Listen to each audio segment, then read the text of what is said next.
visit you guys. Rory is the middle. I mean, point, there's so only we're gonna- one of us who lives too damn far away, and I'm not going to name names. Josh. Josh.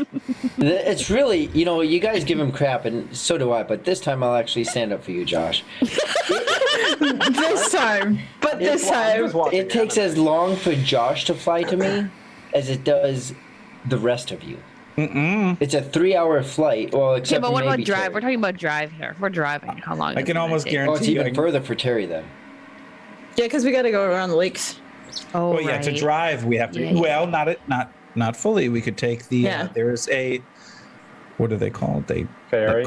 Ferry? Yeah, ferry that runs across Lake Michigan. Good. Apparently, it's awesome. But then you got to drive across Wisconsin. So really, it's still a 3-hour flight or a really long drive. Well, Any of okay, it. so from I'm here just to gonna keep Madison, I can watching tell it. you it's 6 hours. Yeah. So Music is the last that shines. I need XP. It's 8 Wonderful hours. quote from Nice John, I did Erasmus. level up, by the way.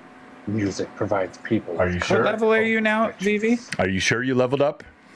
What level are From you? Vivi? her You're 5. leftover It's from my. Yeah, I got plus ones What and is stuff. All right. So I got so my we'll plus so we'll do because that I on had stream. Those of us at level 2,500. 3 don't like you and are hoping you die. I mean, I am I'm not level due, 3. I I do am not due hope to for die. her death. Hello, everyone. So many people already in the chat. Thank you, everyone, for joining I us. just want you all to see this, okay? I have 0 of 14,000. I'm never getting to level 4 because John will kill me before then. Yep. No, John never kills.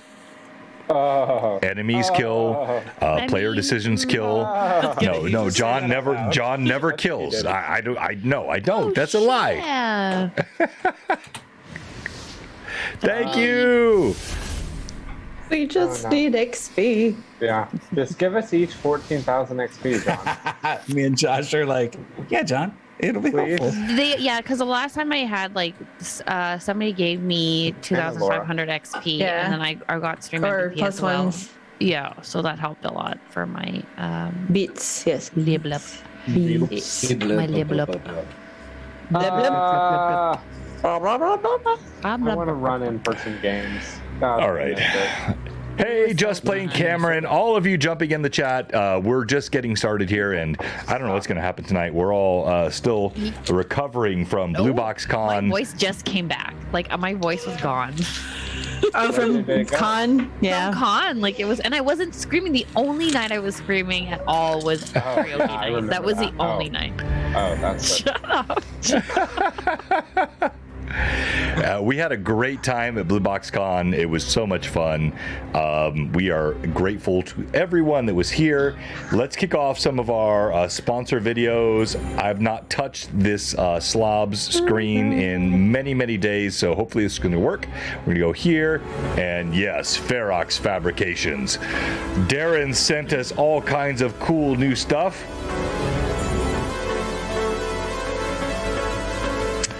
We have not only the mini holders, but also the dice cups. These cool cylinders that hold your dice. And Oh, you a did great find them. friend. Okay.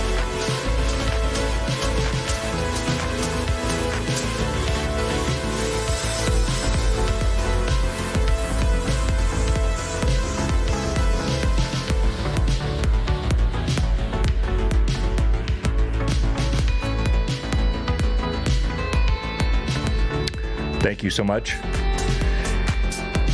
It was Vivi that introduced us to Darren. Thank you, Vivi. Thank you. You're very welcome. Anybody else hearing it echoey, like the sound? It should stop now. I had a mistake Okay. on my... Is that better now? Yes. Yep, Yeah. yeah. Okay. point, Just John. making sure. Yep. Jerk. Yeah, always blame John. It's easy. Can we get shirts made? Just kidding. Blame John. And then we have our good friends at Cozy Gamer Dice. WWJD. What would John do? Oi, oi. Tell you, dear. Tell you, dear. Tell you, dear. Tell you, I was dear. working on accents today. Taladar. Taladar? No, I'll tell you, damn it. So many different pronunciations of his name last week. Listen That is here, kind of- lad. So true. Sometimes. So, but it is Teleadir, is that right? Teleadir, yeah. Yeah. It's tell you, dear, damn it. I think it's like Taladar. Theodore. And his familiar is a raven. I thought It's not a crow. It's not a fucking crow. Do we understand that? It's a crow that's already not a ate. fucking It's crow. already eaten Henrietta. Henrietta's now deceased because of the crow upon your shoulder. I'm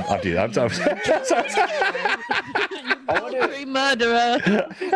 Murder. A group of crows is a murder. Hey, roll for perception. Yes, Thank you so but much for a the group sub. Of ravens is a what is it? Crows is a murder.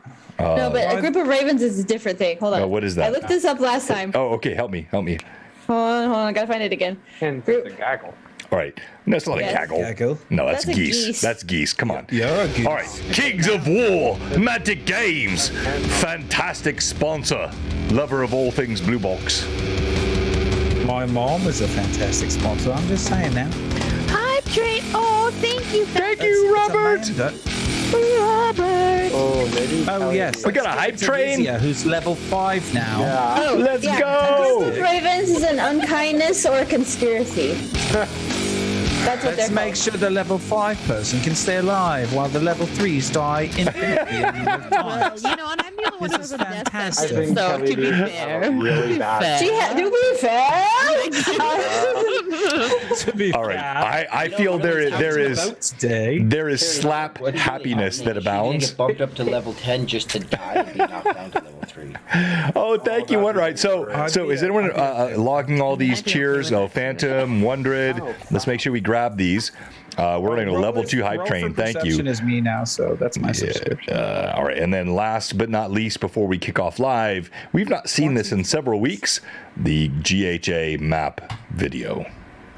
I just want to say that next month I'm going to be 24 months old here. 24 months old. Indeed. But only here. I will have been with us for 24 months. I like Until it. John kills the player instead of the character. I think old age is just coming for you. Listen here, 10-year-old. No, he turned 13 last year. He's 14 now. Yeah, come on. Oh, yeah, obviously. We celebrated his 13th birthday at BlueBoxCon along with Yeah. John. Oh, that's Yeah. Thank you, William, Pat, Manda, all of you in the chat. If I've missed your name, I did not mean to, but thank you so much. And we are glad to be back here with a little bit of Greyhawk Awakening Book just 2. want to point out that Josh tried to get us cancelled again tonight. Well, Josh was like, "We're not having a session tonight, are we?" Evelyn, is there a way I I didn't think can... we were. Wait, did he? We were only. Wait, Josh? Really? Oh, okay. All right, we're canceling tonight's session. I'm going to kill it right now. Josh said canceled. We're canceled. All right. Good night, everyone. Have a good night. We'll see you. We'll be back in a couple days. What are you doing, Josh? Really? Dare you? I will cry. Don't make Evelyn cry. Or I will Don't make Evelyn cry. Yes. Worst idea ever, making Evelyn cry. Draw says the background noise is too loud. What's the background noise? Probably the music. No, the music. No, so Pat Draws needs to suck it up. It is perfect. It sounds great in my ears. Pat Draws. And this is the episode that Josh is which character? I mean, all of his characters. Hey, anyway, is it too loud? It sounds really good in my ears. I'm teasing. Yeah, if anyone else could let me know. Slamming it down. Nice. Let's Suck it up on someone else's stream. No, Pat, don't do that. I was just teasing. It sounds good to me. Yeah, sounds fine to Manda. Okay, Manda is the ultimate adjudicator. She knows. Manda says it's good. Yeah, Pat, it was the wrong person. 66, not Draws. Manda, definitely, she watches a lot of our streams. She would know if it's too loud. I'll agree with that statement. Exactly. Amanda, I just want to say that Evelyn and I just It sounds good a whole bunch. Just of Plain movies. Cameron says it sounds good. Yep. That is the Basing 'em. final judgment. The gavel drops. Bum, bum, bum, I don't know if you Josh guys is really vote. quiet. bum, bum, bum, There's a hype train, so let's get hyped. Let's get hype. Let's go. All right, we are live on not just audio but video in 3, 2, and 1. And before John says it, my hair is glorious. Oh, your hair is glorious. Look at that. All right. So welcome. You are not Rasmus, Evelyn. So we got to fix that. No, I'm not. Let's do Manda, that. what I said is There we go. Evelyn and I based a whole bunch of minis. Can't wait to share the painting coming soon. Yeah, we primed them. They are ready to be painted. Yay! Love it. Awesome. Thank you for the 100. Thank you, and we're gonna show the new minis before we get started tonight. I know we're taking some extra time, but honestly, we deserve that right. It's been crazy here with Blue Box and all that's gone on, and the team has been amazing with all of their content creation, all the help with our con, and so I want to show these minis. Terry, if you could do that. One more time, that would be great. What? Do what? That Her excitement face. yes, exactly. All right. So here we have, in a blank screen, the members of Greyhawk Awakening Book 2. So that color's not great. My jacket's purple. Well, the colors, the lighting matters. Thank you. Yeah, I guess. Hello, Julie Dawson. Thank you so much for the sub. That's my sister. Thank you. So tell us about Teleodor. This will be the way you can introduce your character. I know. I'm doing it on purpose now, Terry. I'm just messing. All right, so It's Alondra all over again, I swear. all right. So you got some fun stuff happening here. You got a monocle, you got the bird, you got the staff. Yep. Tell us about this guy. Well, Teledir, a half-elf wizard with his raven and his staff with the glimmering green globe at the end. I did the full explanation of what he looked at last week, but that eyepiece is important to both to him and to what's going to happen in the future. And he's got auburn hair. And let's be honest, he's just damn good looking. I modeled him after me. Yeah, I see the resemblance. All right, let's go to Anaho. The hair. Anaho looks so cute.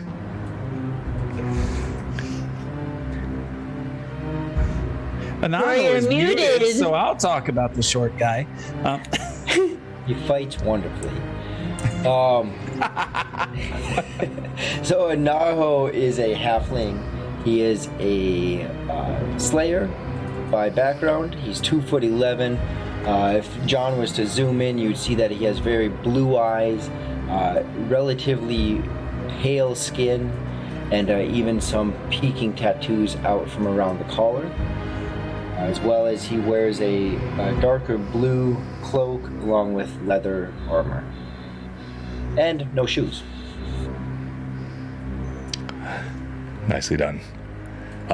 So, Elora, Yes. love your mini, and you have Henrietta by your side. Yeah, I do. She is got her long braided hair with her flowers in it. I could not really replicate the amount of flowers in her hair as the actual description goes, but I did the best with what I could do. And then she's in her hide stuff, and I've incorporated a lot of the leafy look of her, since she's a plant domain druid, to kind of tie into that visual thing. And then she's got her staff that has all the flowers growing on it, and there's lots of little fun things growing out of the ground too on the base, so that she's all in her element. And So it was cool. fun. Gives things for Henrietta to pluck at. Yeah, exactly. That is awesome. All right, Can't Anaho, wait. you were the first imported Hero Forge mini. Look at this guy. I think I see Erasmus erupting from the ground. Is that You mean Phelan? Erasmus? That's Yes. not Phelan? No. I'm pretty sure that's Liam. You're so Take it mean. away, Josh. Take it away. Rasputin erupts from the ground beneath Rasmus' feet. Cool. For whatever reason, my feet are in the base. Yeah, they are. They're definitely in there. That's interesting. Well. Wait, what do you mean? You sent this mini to me. What do you mean it's interesting? You sent this to me. Interesting. Yeah, Is your microphone on, Josh? I don't have a microphone right now because I'm in a new place. Oh, okay. This is the best Sorry. I got. You're good. You just got to speak up. Yep. Project your voice. What? Use your actor. diaphragm. No. No diaphragm. As he moves away You from literally do. Yeah, so Rasmus is Leaning back does not help. third level Inquisitor. He's human-ish, and then he's got a creature that is his guardian and or familiar that is known as Rasputin, which is a large shadowy figure that is part of Rasmus in some weird way, shape, and form. Rasmus uses that almost cut off end of a long sword. It's very old, and all of his armor is well taken care of, but definitely very injured, very broken up, very used. And last but not least, the lone sigil bearer, and looming above the remainder, Rizia, frightening in her visage. This is an incredible mini. frightening. Go ahead, Rizia.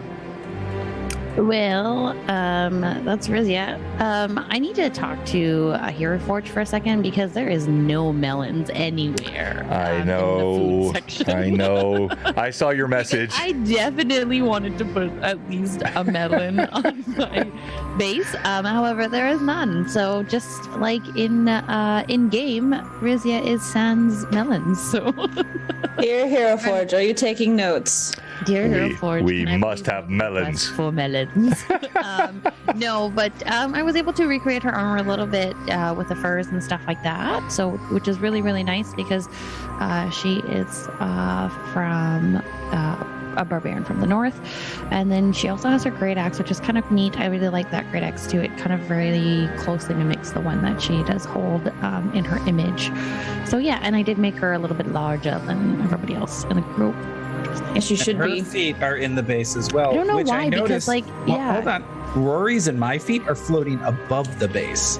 Wait, what? Oh. If you go look at Rory and me, we're yeah, floating above our bases. yours barely. You are. Rory's, yes, I see that. Yeah, just put enough stuff around my feet that you can't You tell. So you guys are gaining like an inch right there just from. All right, but still, just imagine how cool this That's is. how we do. You have an imagination. You create a character, and then you have this image that's imported into a third-party tool.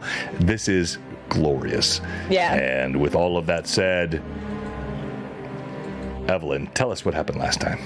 So last time we started off with Rasmus and Anaho around fire. They were discussing some things. Rasmus was identifying a couple of items that Anaho had on his person, including a ring that he was able to assess thoroughly to find out that it was a ring of ram something. I can't remember, like strength, I think. But basically it allows him to 3 times a day send out this like force that can do damage to things and push them backwards. And so Anaho used it on a tree and knocked it down. And Erasmus actually went to check with Rasputin to make sure that nothing in the tree had been harmed from the incident of knocking the tree down. And he did find some dead things, but they were dead pre-tree explosion. So all was okay. But yeah, so they had a little bit more of a discussion, and then we shifted over to in the town where Rizia and Laura had actually gone to try to track down the old woman, Esla, who had kind of met the party on the road previously, begging them for help against a monster that was supposedly attacking the town and carrying off the children. And so they had gone searching for her because the manticore, which had been slain and had slain Taldar, Rizia carried its jaw with her and was trying to find Esla so she could possibly get whatever help that Esla was offering in exchange for ridding the town of this monster. Well, they arrived in the tavern and they spoke to the barkeep. The barkeep said that there was no such thing going on in the town. And at that point, they actually met a strange auburn-haired wizard man with a talking raven who introduced himself initially to Rizia first by speaking to her in Orcish. And then Laura asked what he had said when he was briefly distracted talking to the barman, and there was a bit of discussion there, and then he spoke to Laura in Elvish, and she found him quite curious, and especially when his bird started talking, at which point Henrietta was introduced to the raven, and during kind of all of this discussion that was happening back and forth between these three, the woman, Esla, noticed a blood-soaked Rizia, like head to toe blood-soaked, and started like basically shouting at her, "What did you do?" And so with that, this is the point we went to break last time. We came back,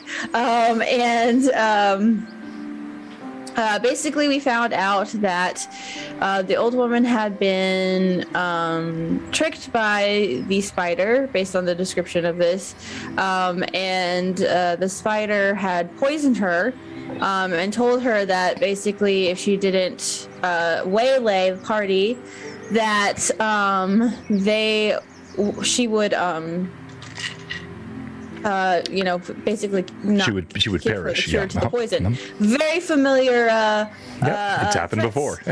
Made this woman, and Rizia basically said, "Well, there's nothing we can do about that, so let's go." And Laura actually offered to help and cast Lesser Restoration on the woman to try to rid her of the poison, which it managed to seemingly help. And so in exchange, the woman actually helped Rizia by resetting the sigil on the back of her hand. And so then Laura basically said, I don't blame to the woman that she didn't blame her for what she did because she was, compelled to do it, but that it was time for them to move on. So she actually left the tavern, and then Rizia and Teliadir followed. Then they met back up with the rest of the party down the way with Rasmus and Anaho, kind of Rasmus taking care of the horses, and he actually collected some of the dead birds from the tree and started cooking them because food is important, and they kind of explained what happened back in the tavern, and that Rizia's sigil had been reset, and so that it was time to continue on. Teliadir made introductions. Anaho threatened him a little bit, and then a little bit more. He wanted to fight him. There was a lot of showing off of linguistic abilities, testing each other about whether or not there was a dagger. Oh. There was a dagger unsheathed, and yes. There was. Then the party decided to group up, and Laura was going to ride with Rizia so that she could try to get some sleep, while the rest of the party rode on toward our destination. So that is where we ended last time. Oh, and Allura set Taldar's body on fire as they were exiting. So we ended with that scene and the motes of Taldar's body floating up into the sky, burned to a crisp. That was really tough for all of us. Not quite Millie level tough, but still tough. We like Taldar. And now we no longer have the strident Strider with us, and we join tonight's session with the party moving forth northward on the road. So I'm going to pull this up here and show you. So you have just passed, now you're coming up through the Gulf Cliffs, and 100 miles is about a quarter of this screen or a third of this screen. So you can move quite a bit of distance in a day on horseback. As you're moving forward on the road, you go through multiple days, and I'm going to roll for random encounters. Hang on here.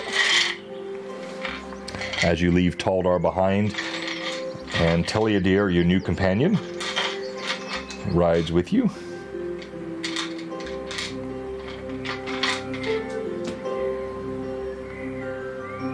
Okay. All right, so first day passes uneventfully. Heading upon the road.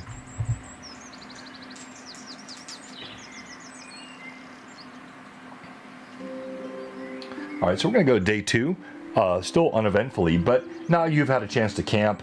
You're traveling 2 days further north upon this road, and I'll allow any sort of role play that you think you might be having as you head north. And you now have a choice. You have on the path, and let me see here, only Rizia, I think, would be aware of this, having traveled here before now that Taldar is gone. You have Greldin and Rikerstone. So if you pull back out here, you have a choice. When you get right here across the bridge, fording the river, you can head west and then north. The goal ultimately is to get up here into the Raker Mountains. This is where you've heard those bones that you're seeking were buried in that tower. But you now are on the north part of the Gulf Cliffs and can head west then north, or east and then east, west, and north. You have a choice as you reach this bridge, a crossroads. Based on my knowledge of the area, which seems that easier traveled, I guess, like the terrain and stuff. So you know it would be likely easier in terms of terrain to head west, maybe perhaps through Redigan, or north and then west through Rikerstone. Rikerstone, you know, though, is a very dangerous village, including the some very villainous stories of dangerous and necromantic individuals here. Okay, sorry, that was east or west? No, so up toward Rikerstone here. If you go this way, so you're here at the bridge. So here's your mall. My one anachronism. You are here. As you're passing through, you can head west along this path and then north and cut back around. The straightest path is up through Rikerstone, but you know that's a dangerous area. Or you can head east, go around Rikerstone. So it's kind of here's a two-way, but you know if you make the choice to go up, then there will be a secondary choice. You've traveled this way before, Rizia, so you know you'll face the choice between Rikerstone and Greldin if you head that direction, or you can head west and then head north from there. The goal, again, is to get all the way up here into the Rakers. Okay, and I know based on time which path is the shortest to get there. The shortest would definitely be through the Rakers, yes. Now, you have a bit of a new lease on life with the renewed Sigil, but still, you know you're short on time. Yep, okay. Rizia will look to the group. I don't know what everybody is doing. I can't remember who is with who. I think Allure is with me, correct? Well, so we've had a whole night of sleep now. Oh, okay. You've had two. You've had two. Yeah, two days, 2 nights. Well, I kind of liked when you were on my horse. I mean, no. Okay. Rizia not leading the group. So what is the marching order? Here on the screen, I have Rizia up front. But I can pull her back. Who should be up front? Who has good eyeballs? Well, I mean, I think it would make sense that if Rizia knows the area best, that she would be close to the front. Rizia, and then the leader, should be in front. So no, we don't conscript here. We don't conscript. We allow to choose. Do you choose to be up the front, Rizia? Well, as just logically making sense that Rizia will be in the front. However, she's not taking the leader role. Laura is close Only behind. because I know where I'm going. Just to be abundantly clear. All right, Laura is right behind her, so let me pull Laura up. She's got good eyes. Nice. Alora should be right by my side. All right, so we have Rizia and Alora, and then who's behind? Josh is Rasmus behind. will be at the very, very back. All right, so then we'll pull Talidar and Anaho up. And Rasmus at the very back. And as you head down these roads, again, warm summer days here in the eastern Flyness. And the dust of your horse's hooves kicks up around you. But all seems to become monotonous now. It's been day after day. Rizia will turn to the group, just slowing her horse down a little bit. And she'll kind of turn her horse to the side, not all the way around, but just to the side so that she can get a good view of the group. We have a few options here. We can head through Rikerstone, but it's almost like Relastra. If you guys are okay with that, but time is of the essence for me, and that's the fastest way to go. If you really don't want to, then we can avoid it. I understand expedience. That makes no sense. Then if we do not linger, I suppose that would be the safest. Were you saying something, Anaho? Is there anything to say we have to stop in this place? I don't plan on stopping. I just mean if we camp if needed before. If it's like that place, Relastra, we can manage. We lived. And to be clear, there is no place like Relastra. But I get the point she's making. Yes. we could just pass through. We don't, unless they have gates, and then we could just go around. And if they get in our way, we just, whatever. But we can just go through. Do we need to stop for any rations, or is there any reason why we'd have to stop? Maybe just for rations. So let's check rations. I think you're all pretty well supplied, actually. You have hunters in your midst. Yeah, I think because you met the Yep. So Okay, then no. We can just go through it. I just wanted you guys to be aware of what's going on. And Laura, I'm still not fully familiar with this thing that I'm on. You call a horse, or I don't know. You guys seem to call this one something else. But anyways, The pony? yeah, I don't know why you don't call it the same thing. They look the same. It's smaller. Yep, doesn't make sense. And you feel almost an innate defensiveness in this because clearly he knows the difference between a small and large humanoid. So a small and large equestrian mount is something that he somehow resists. I don't know what I was gonna say. Something about the horses and passing through. That's what it was. How can we make them run really fast? So when we get to this place that Rizia is speaking of, can we not just go really fast? Of course, yes. The horse will run as fast as you allow it to.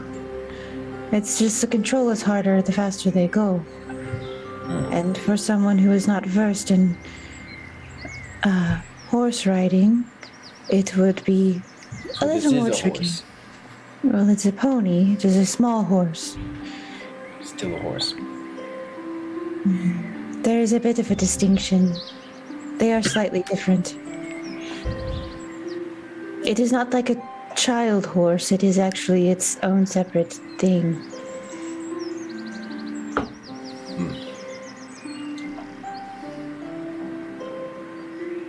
Sort of like how halflings are not humans.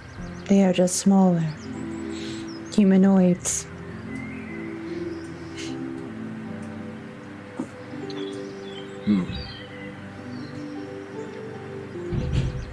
All right, as you're all traveling north here upon the road, and I'll pull that map back up, you're heading, again, in which direction? You're heading the most direct route?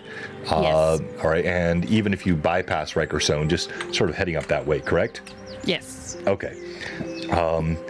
As you travel through the Gold Cliffs, you see the Rocky Mountains to your right. You see verdant fields and lightly forested areas to your left. You have a newfound companion. You still are not quite certain of his intent and nature.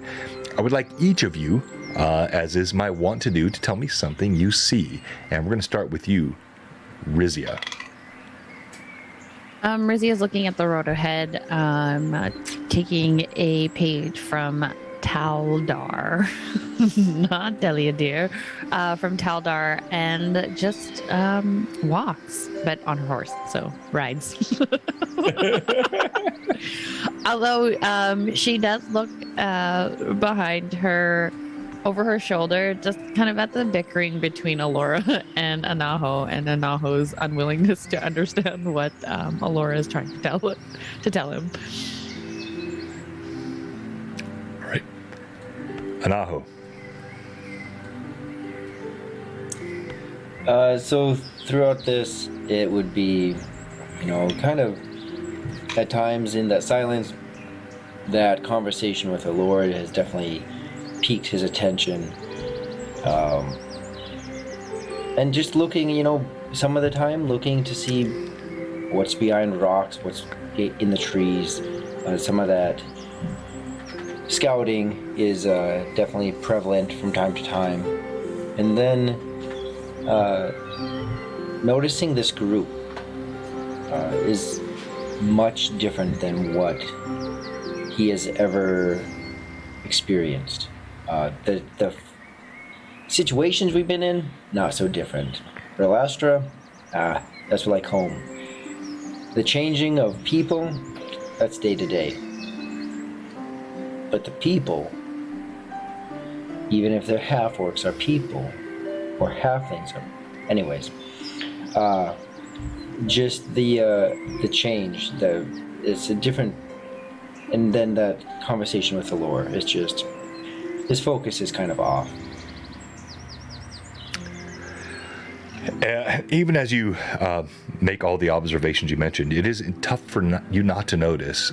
You do look quite frequently toward Rasmus, and you see the shadowy figure that hovers around his limbs, occasionally crosses his eyes. Even in the bright daylight, no one else seems to notice, but you do.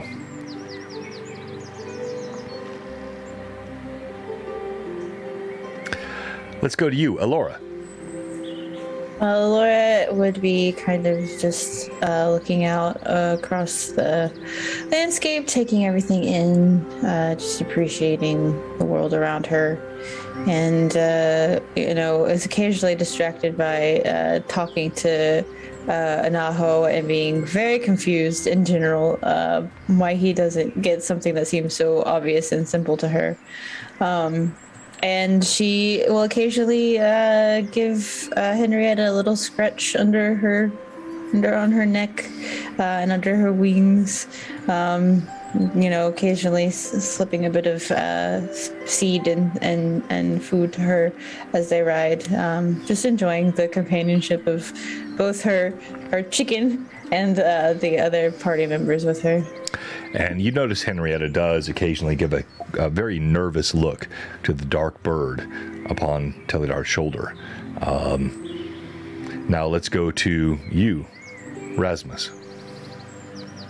Rasmus he's just kind of riding. He's almost similar to that of Rizia. He's just kind of chilling. He's got his rein wrapped around his left arm as his right's kind of just resting on the pommel of his sword that's in the sheath on the side of the saddle. And he's just kind of looking around, just enjoying the warmth of the sun. and just listening to that of the birds as he sees the red, almost cardinal light fly over top. His eyes will follow it. And he'll just kind of keep looking forward, keeping an eye out for anything within the trees.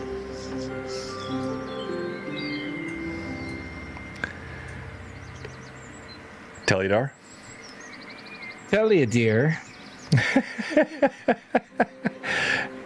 You die too often. I still want to keep the Taldar in the mix here. I die too often. If you let Josh, I'll introduce you. Dear, he is intrigued. He is interested. He is. His eyes don't focus much on the surroundings, but continues to watch the interactions and the relationships among the party members. He does not make any move to hide what he's doing either. He is just very interested. You see on his face a lot of genuine smiling, just watching, especially the interaction between Anaho and Alora, just very interested. And from time to time, he grabs a small journal that he pulls out, writes a couple notes, and sticks the journal back in. Would that be the journal upon his back that we see here? What's on his back book? is his spell book. Spell book, okay. Correct. The journal is in a pouch on his side, and it's much smaller. And oftentimes he's seen just pulling it out, making a couple quick notes, and putting back in. It's not long writings. It is very quick observations. Okay. All right. So you continue on the road north. You do reach. I'm going to pull this back up so you can see it. You do reach the area of the Riker Stone, and you can see it slightly off the road. This is now 3 days into your travel since you left Taldar behind. Let me check again on the random encounter table.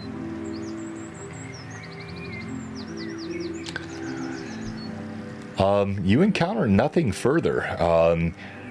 You do see this grim-looking small, it's not even a city, it's a small town. Strange architecture, weird spires, a foreboding sense, which Rizia kind of shakes her head at, having been this way before.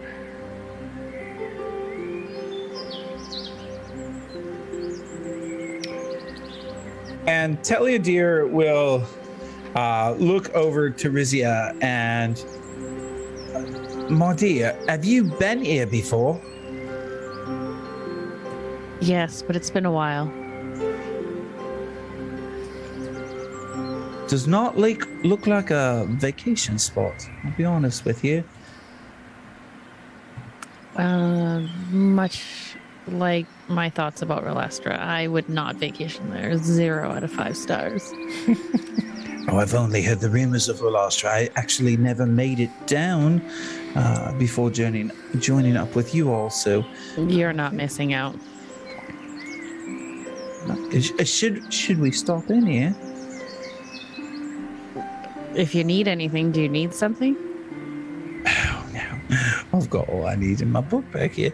But I didn't know if you all were requiring to stop or not. Fascinating. We stopped where we found you and geared up pretty good. Did you not before you left? Oh no, I'm fully prepared, my dear. That book. And he just smiles. Sorry. That book that you keep writing in. What is that? Oh, I like to take observations, notes about my surroundings, about the people I travel with, about anything and everything. It interests me. Do you not have the same sort of cognitive thinking? The idea that the world around us is ever expanding and interesting? She kind of like raises an eyebrow to you, like, can't say I have. I see. So, what do you have written in there about Rasmus? Oh, the strange one? Yeah. Then he looks at you for a second. There's several strange ones in this group. What I meant was that strange one. And he points at Rasmus, doesn't hide it, points at Rasmus. Not much. He didn't try to fight me, so that note's in there, unlike the small one. Yeah, I wouldn't underestimate an Aho. He's a heavy-duty fighter. You've seen him in battle a lot. He's taken out multiple people. Tell me about it.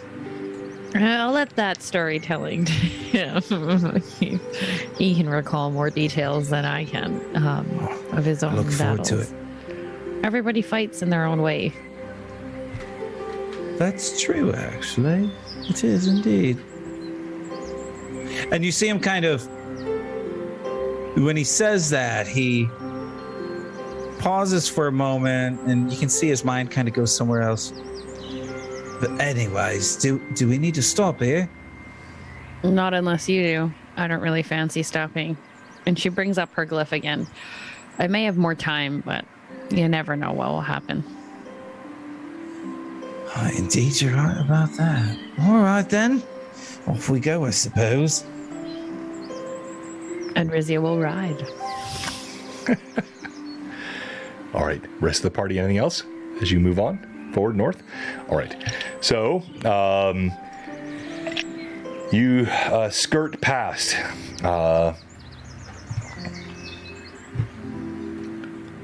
Rikerstone, and you see again that strange architecture. Now you have a left and right fork, which forms as you get into the Principality of Delaric, and you can head to the right toward Rimsenstone or to the left toward Delaric. Again, you have some dim familiarity. In fact, I'll let Anaho would know nothing. No, Marshmallow would know nothing. Alora would. That was a nice guy. Yeah, I would say only Rizia and perhaps Teliadir might know something. So each of you roll knowledge geography about Rimsenstone and Delaric. You want two separate rolls or one roll? No, one roll for each of you. Sorry. Okay, sorry. You said knowledge. Rizia hasn't been here in a really long time, so she doesn't remember nothing. You said knowledge history, right? No, geography. History. Geography. What is it? Geography. Oh, geography. Oh, that's exactly the same. So that is a 27. All right, so you, Teliadir, having traveled somewhat in these lands, not terribly familiar with you know that there's a grim story around Rhizomstorm, a prison area.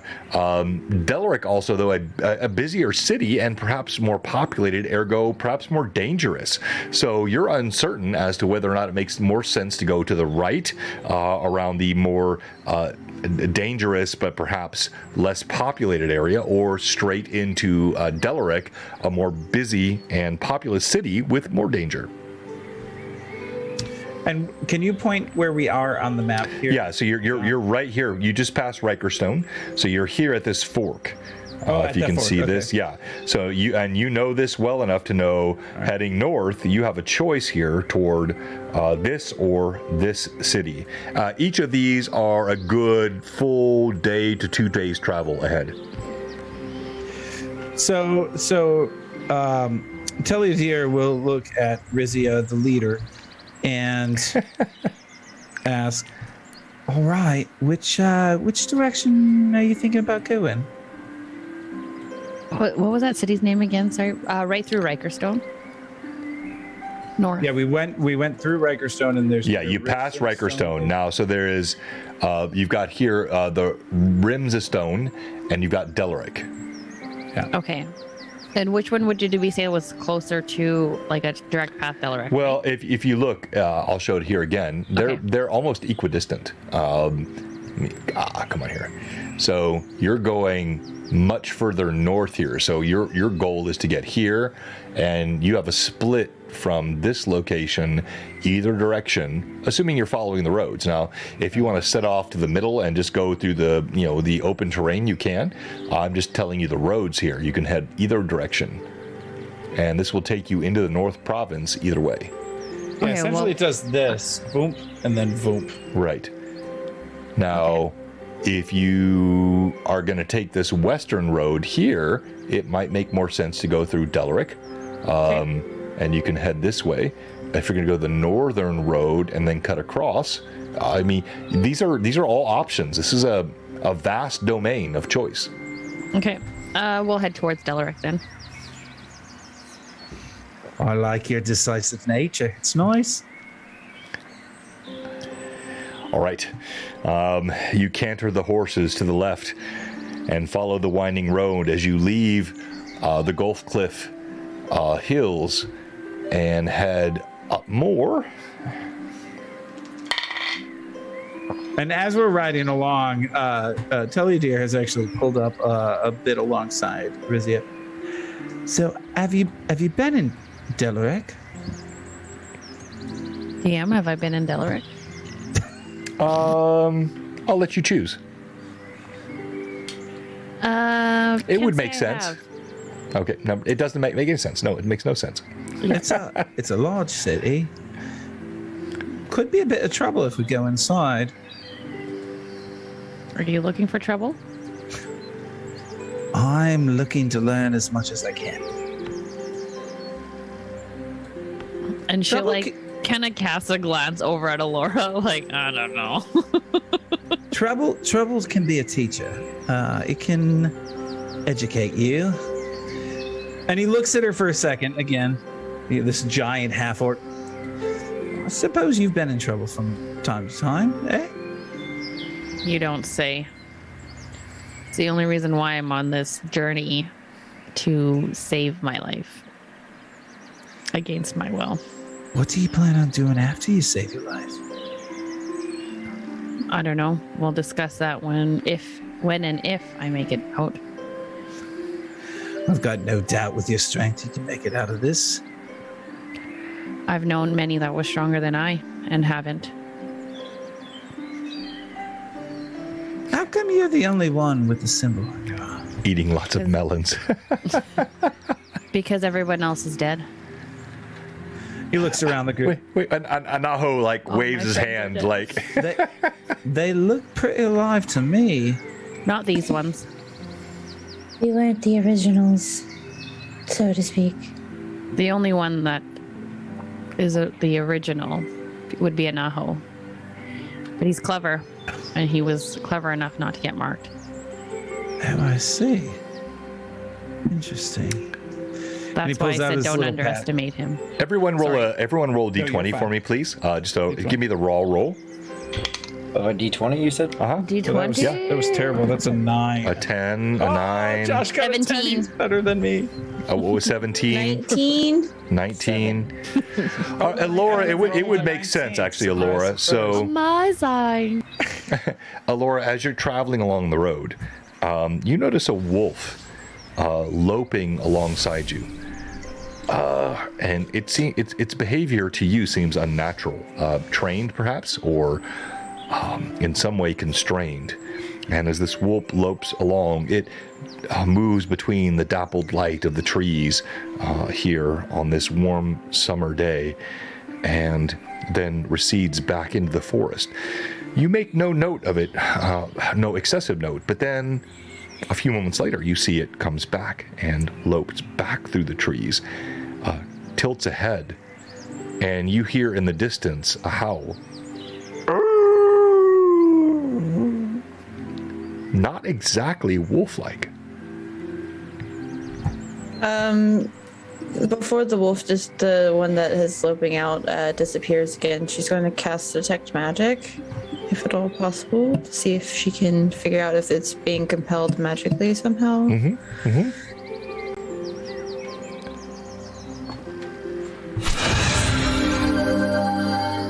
You see Alora, her head tilts to the side. All of you now notice this wolf lopes back into the forest and then vanishes. You sense no magic, Alora. This wolf is doing either its own will or as it was trained. That's very peculiar. Do you see that? What'd you see? The wolf over there, it's acting strangely. It's not being affected by magical compulsion, but it's not behaving as a wolf normally does. And how does a wolf normally behave? Not as if it's been trained by someone. So, what would you call a trained wolf? Like, could you explain to me the difference between a trained wolf and a non-trained wolf? Have you ever met a ranger before? I can't say that I've gotten close to a ranger, but I've seen folks who can wield a bow. Well, sometimes they will keep animal companions that they train. Wolves, sometimes other animals. And they train them. They are still wolves, but they do not behave as wolves normally behave. Wolves tend to avoid people in general, for the most part. We are of no interest to them. They are not interested in... That is very strange. You say we ride on or go find it?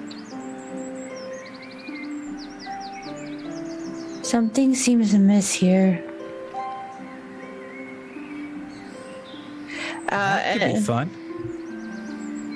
And Laura's actually going to ride off the path a bit toward the tree line.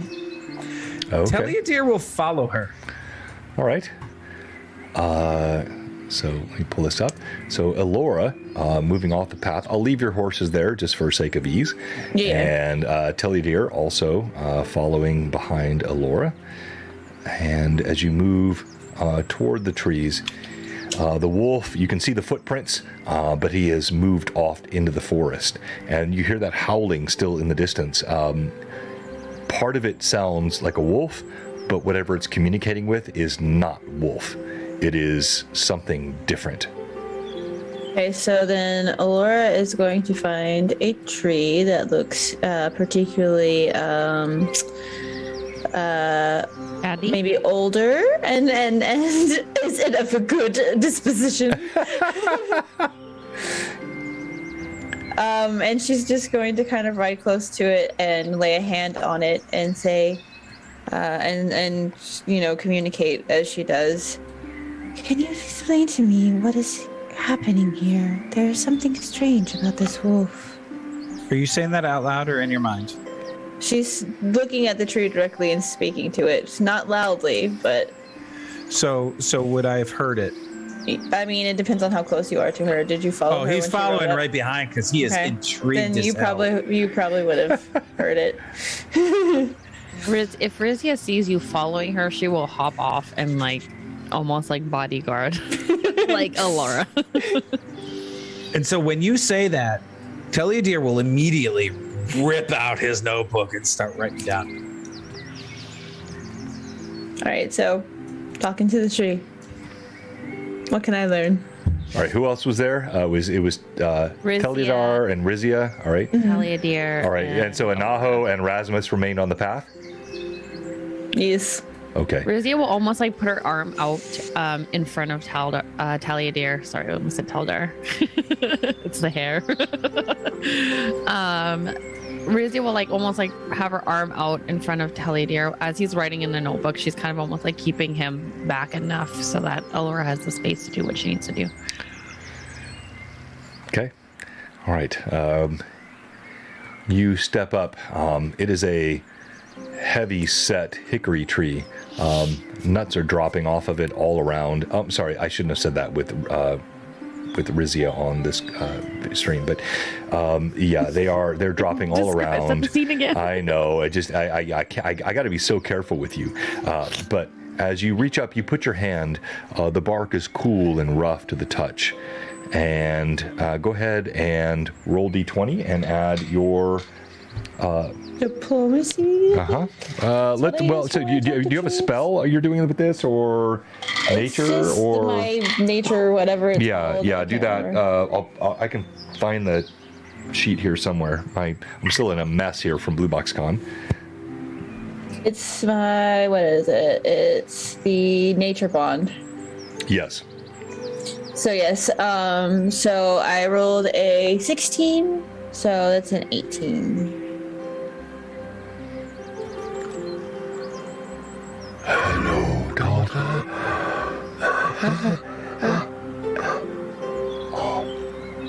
Oh, what a beautiful day it is. I feel you have a question.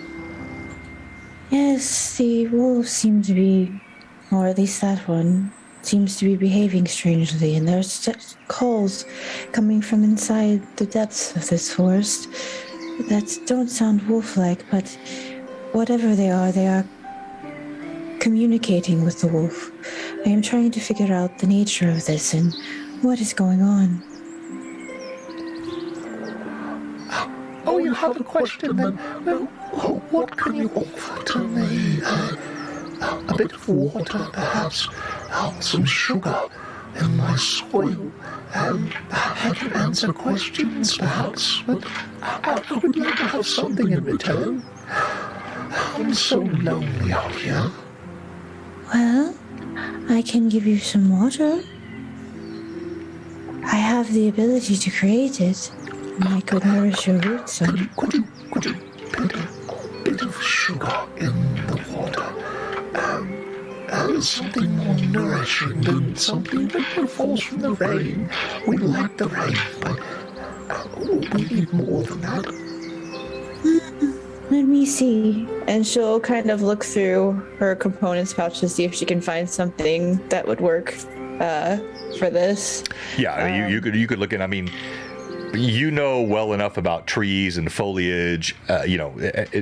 Water is nourishment, sunlight is nourishment, but the core elements of soil are important, and you're being negotiated with here. Okay, and so she's actually going to create water into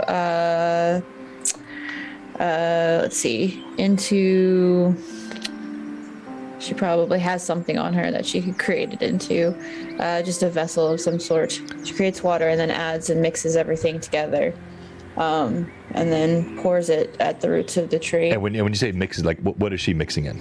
The what she pulls from her components pouch, the sugar and whatever else that she knows would make sense for to help nourish this tree. Okay.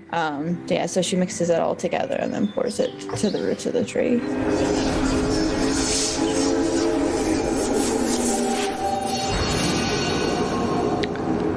You mix these, you pour them to the roots of the tree.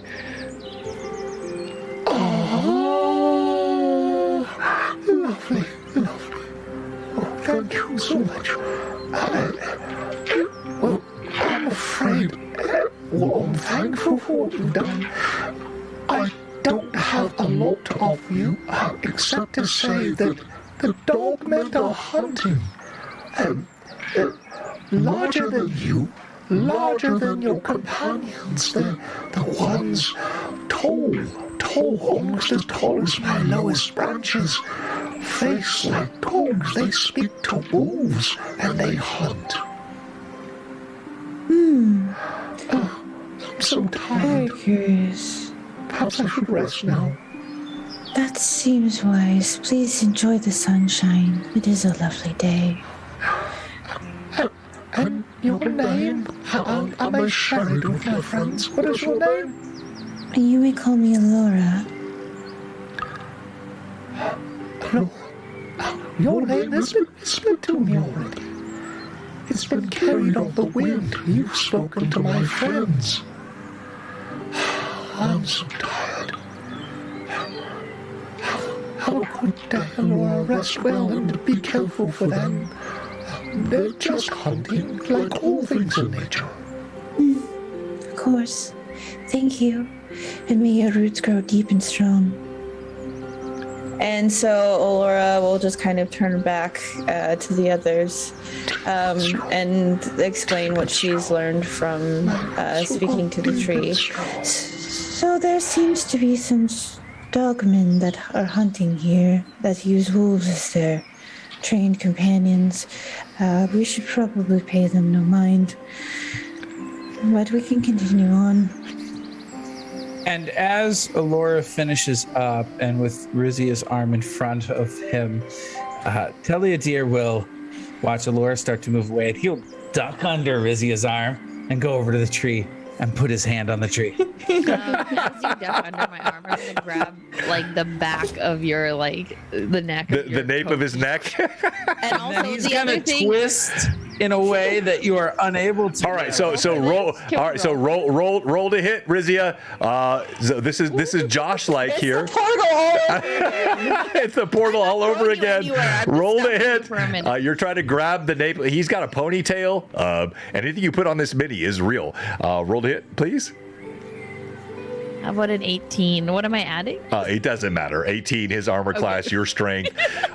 So you have a choice. You can grab the back of his his cloak, or he's got this ponytail that hangs over the book. I'm not into pulling hair. Okay, all right. At least his hair. All right, so Teliadir, as you step forward, you feel a strong hand. Cast a spell at her. Oh.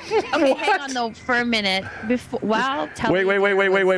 So hey, let me make sure I do this properly. So okay. Teliadir, you feel a hand upon the base of your neck. The moment you feel that, are you going to spin around with the intent to cast a spell? All right, so now we're going to roll initiative. So I need initiative between Teliadir and Rizia. Let's go, Terry. You want to fight? Actually, I would just like to say that as Rizia had her arm out and letting Alora do her thing, she's seen Alora do this a lot of times, so she's not paying attention to Alora. She was mostly hovering over and looking at what Teliadir was scribbling in his notebook. Right, which makes sense. Yeah. I rolled a 6. All of this makes sense. All right. I rolled a 5. All right. So she grabs you. She yanks you back. You see he lifts his hands. Are you still going to cast a spell, Teliadir? Yes. Okay. So he's pulling up his hands to cast a spell. Speaking is free action, correct? Yep. She'll kind of just hold you for a second and look over at Alora. Are you done with that tree? And she would let you go. And he would step back and finish casting his spell. Sure. All right. She releases He you. doesn't know these people. And you step back. And what is the spell you cast? Create pit. I love it. All right. Should have left him at the tavern. Nobody messes with Alora. Yeah. It's not fireball loose. I hope not. I'm not that type of caster. No kidding, that escalated quickly. Erasmus. Yeah. So Yeah. I'm waiting to see what type of pit is created. Yes, hang on, go ahead. Because let's So do it is a reflex save. Okay, reflex. Yep. Where is my reflex? What is the save, or should I just want me to? No, there should be a DC. No, it's 17. Yeah, DC 17, reflex save. Let me just roll this real quick. And no advantages Okay, for Vivi? 16. Do you have I rolled any? a 16, and my reflex is a +3. All right. So, Rizia, a pit opens up beneath you. You can see as Teliadir holds out his hand, reacting to your grasping of the back of his cloak. As his hand is held out, the ground opens up, yawning beneath you. You leap out of the way to the side, narrowly escaping falling into it. And with that, we go to break. Our one and only break tonight. We will have an opportunity for you guys to be involved in our Blue Box giveaways. We've got a couple of good giveaways we're doing tonight. Fantastic role play. All of us still recovering from Blue Box Con. So grateful for all of our friends that came here, already planning for the 2023 trip. All of you in the chat crushing it. Good evening to all of you. We'll announce our giveaways and get back to the action. A little party PvP happening here. Hopefully that doesn't continue, but perhaps it will. Perhaps the DM will not TPK or kill anyone tonight. Perhaps they will kill each other. Blue Box will be right back. And we'll leave the mics hot during the break. Hot. Fate of the Runemarked. 76 of GHA, 20 of GHA Book 2. All the audio, by the way, everyone tell us, audio sounds really good to me. How's it sounding to all of our viewers? Yeah, Josh is a bit quiet, but that's because... No, Josh is a bit quiet because he screwed up all of his audio. He'll No, get it he's all set up for horrible. next He week. will. He will. It's gonna be No, great. no wonder he didn't want to stream tonight. This sounds great. Timing needs a touch of work. Cameron. Sounds great. Thank you, Amanda. He just hates us. It's not that he didn't want to stream We tonight 'cause love he had no him. mic. No, we love. Josh hates us. Why do you Told hate me us so so. much, Josh? We're but simple peasants. Okay, so I did. So I think sometimes the PC deaths are, and maybe we'll save this for the Lost Stories stream we'll do next Wednesday. But when I lost Moria and gained Allura, I was so joyful. Allura was so much fun. And now that I've lost Taldar and I've gained Teleadir, I am so joyful. I love what Terry is doing with this character. So much fun. I can't keep up with all of Josh's character deaths, so that's too much. But I do like Rasmus, and I like Liam, and I like I mean, Phelan was cool too. Yeah. I think you're just adding Phelan was cool too, just out of pity. Oh, you're dead on. You're dead on. No, Who is I had a mini. I had a I had cool stuff for Phelan. They were all good. All Joss's characters are good. I'm just joking. I'm giving him Good a hard fodder. I'm gonna let my character die so that I can hear that Anaho was good. That's not necessary. You've already heard Anaho's good. Hello, everyone. Thanks so much for joining us. We got Captain Redbeard. Let's go. Haven't seen Casey in a while. Thank you. Got a first-time chatter as well. Hello, Piran Jade. Thanks for being a first-time chatter. All of you also that gave us a level 2 hype train earlier. Exactly. I know. That's right, Cameron. Just letting them make characters. That's all I'm doing.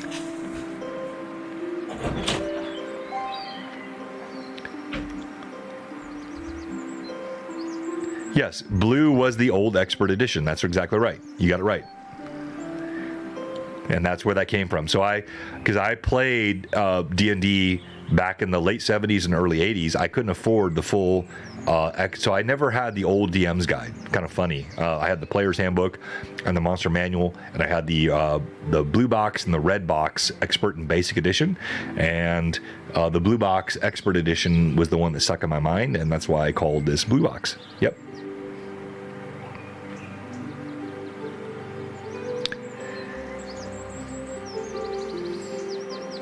There you go. Yeah. Awesome.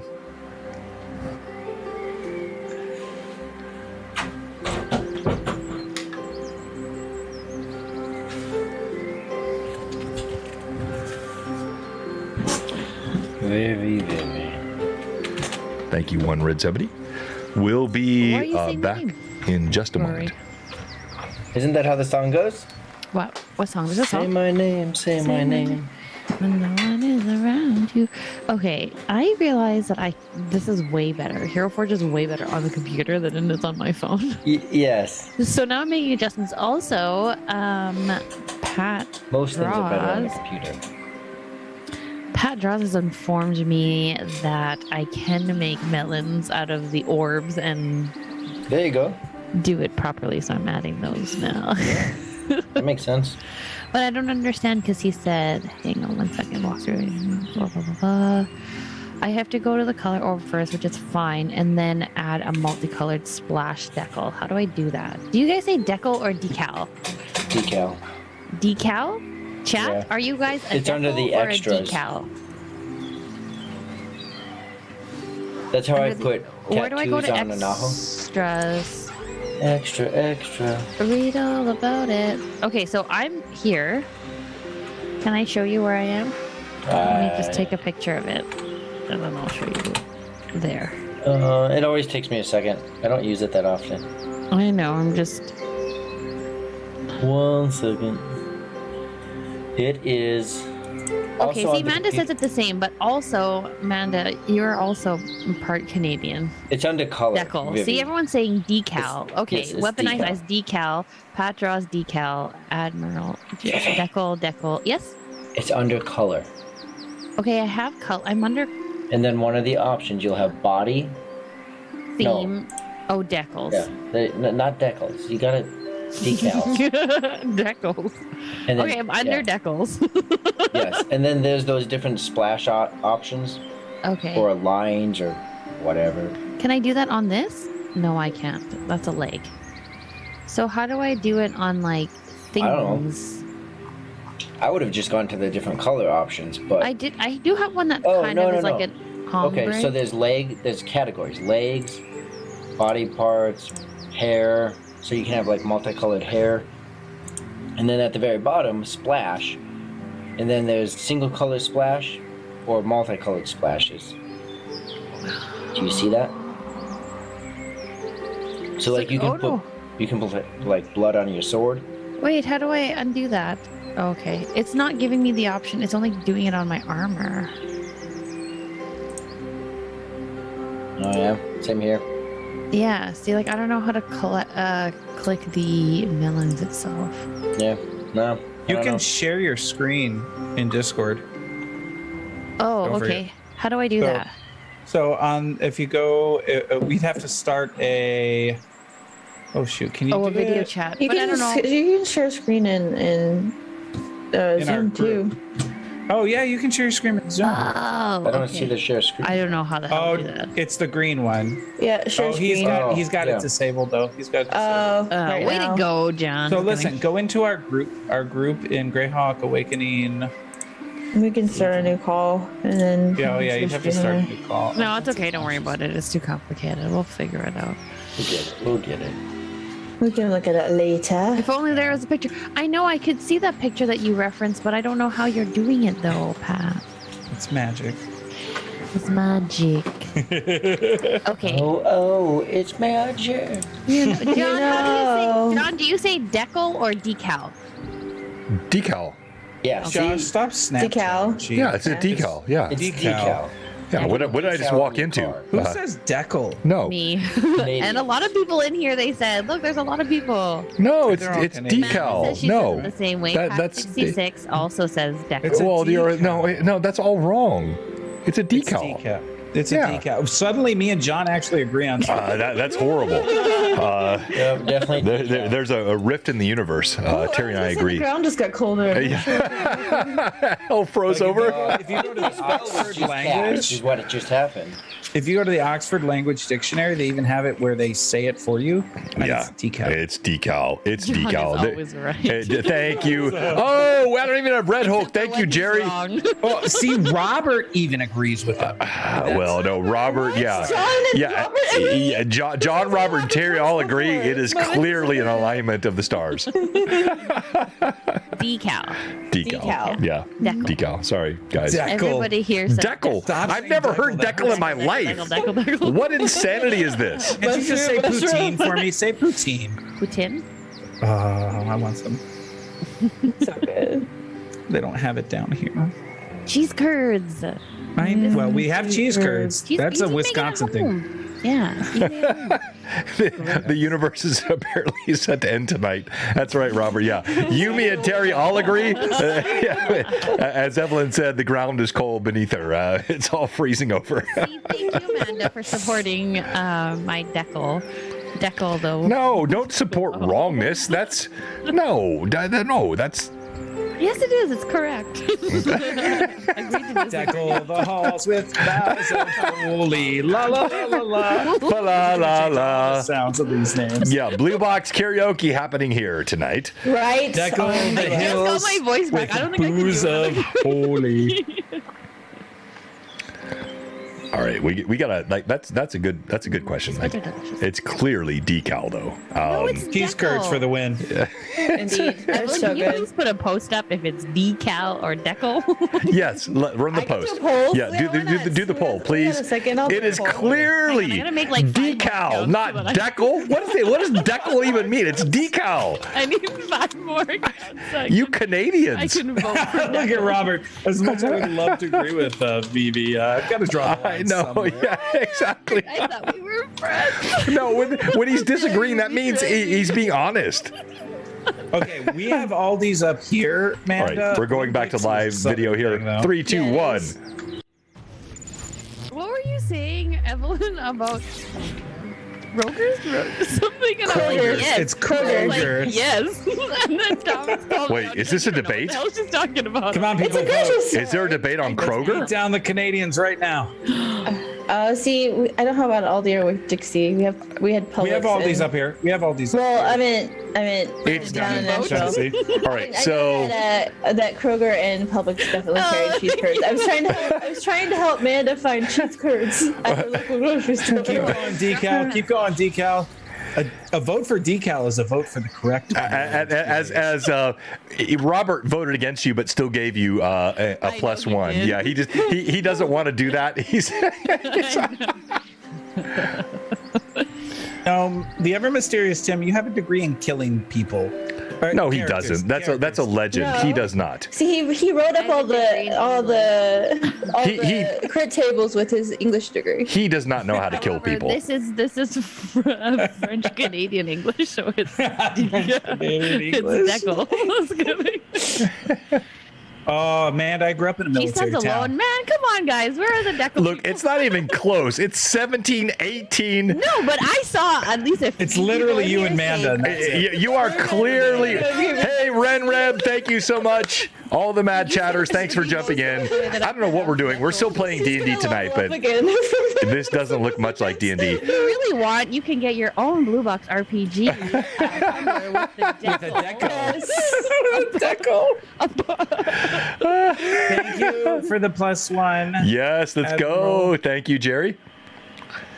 All right, and there's still some time left. No, it's a crush. It is okay. So yeah, sorry, it's a clean. I'm just gonna let the poll run. Yeah, let it run. Let's see how bad it gets. It just. Where are my? I feel like my Decal people are like hiding out. You know that when you vote, Decal. Are the Decal people hiding? Say Decal. Are the Decal people hiding? Really? What are we doing? Really? Welcome to Tuesday night, everyone. Oh, Tuesday night after Blue Box Con, we're all slap happy. And the rest of the time, Yes. basically live action. Exactly. What We're happened, John, is that our group alone together, and then we got into to meet in real life, and now we're just. I know, which I love. I mean, yeah, it was a. Yes, man. If you've not been to Blue Box Con, you are missing out. You need to be here next year. You are missing out. It was so incredible, For so somebody who has fun. not been there 1 year and been there 1 year, you are missing out. Like you need to. And we will make it better Amazing. next. Better. We're gonna get better next year. It's gonna be better. I promise. All right. We'll have all the Finally Decals. building a barn. Yes. We will have decals all over the place, adorning our house. All right, so it was literally a 10-to-1 ratio, or a little more than 10-to-1. I'm sorry, That's fine. Vivi. I never like to Thank you, contradict Robert, you, but for keeping track. Rizzy, you've got 3 +1s. Yes, Allure I 1 do. and Teleadir 1. all right. Thank you much, Lee. Marshmallow, we'll get to you, bud. Okay, so you know my favorite thing. This is Yes. probably a trope now on my stream, but you've traveled 4 days. You've heard the howling of these wolves Wait, are that we still lope in along. initiative?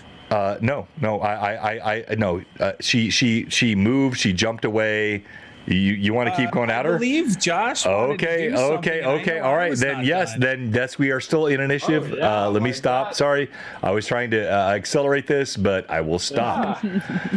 All right. Not for some juicy RP. Come on. Yeah, or Thank you, Rizzy. juicy PC death. All right, Josh. What does Rasmus do? Well, Rasmus, after seeing this, will have his crossbow loaded and pointed on Teleadir, but he's watching Rizia's move. If she goes in an aggressive manner, so he's going to hold his action. If she's going to move into the attack on Teleadir, he will fire on her. Don't worry, Rasmus. She has it. I have my initiative ready to roll. Rizia, when you're ready. I've seen her take down a whole army of soldiers. All right, roll initiative. Betwixt the two of you. Against you. Yep. Rizia. DM has nothing to do with this. 4. All right, you have it, Rizia. What do you do? Rizzy has jumped out of the way.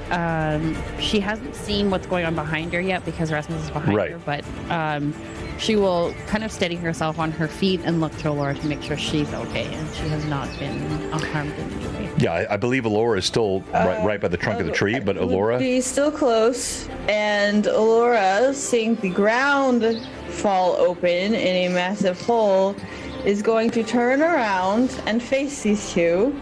And the spikes are going to grow out of her hands, and she's just going to look to them both, and a dark look has come over her face, and she says, "Will you two stop?"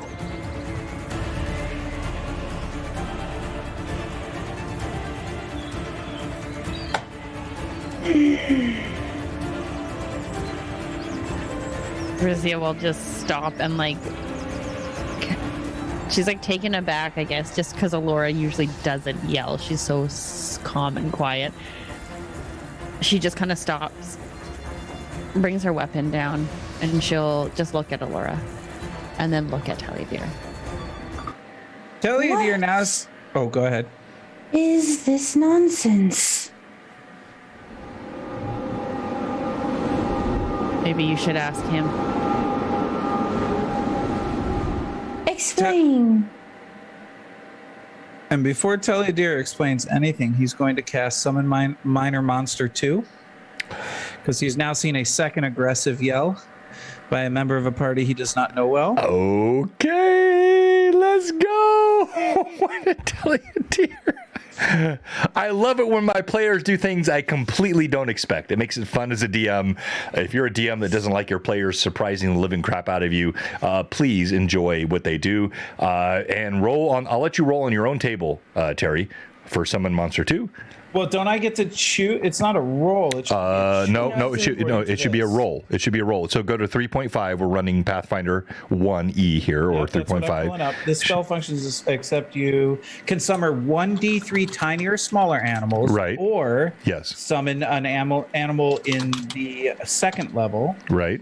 Or of the first. I'm sorry, first. I'm doing 2 of the second level. And it doesn't say I roll. It just the effect is.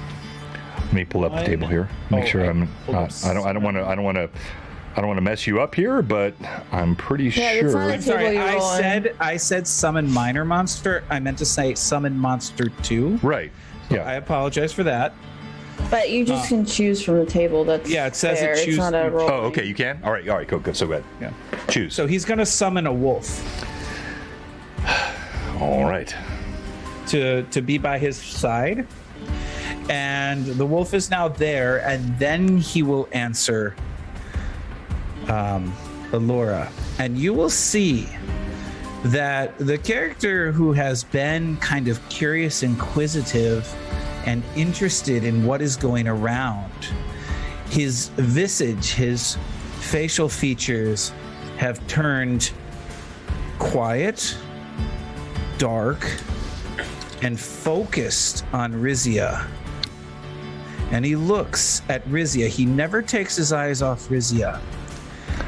But he responds to Alora. But so the wolf you've summoned, as you wave your hand, attack immediately. Yeah. So what's he doing? He's next to me. I have not. Is he snarling? Is he patient? Is he? He is in a stance that looks like he is ready to pounce.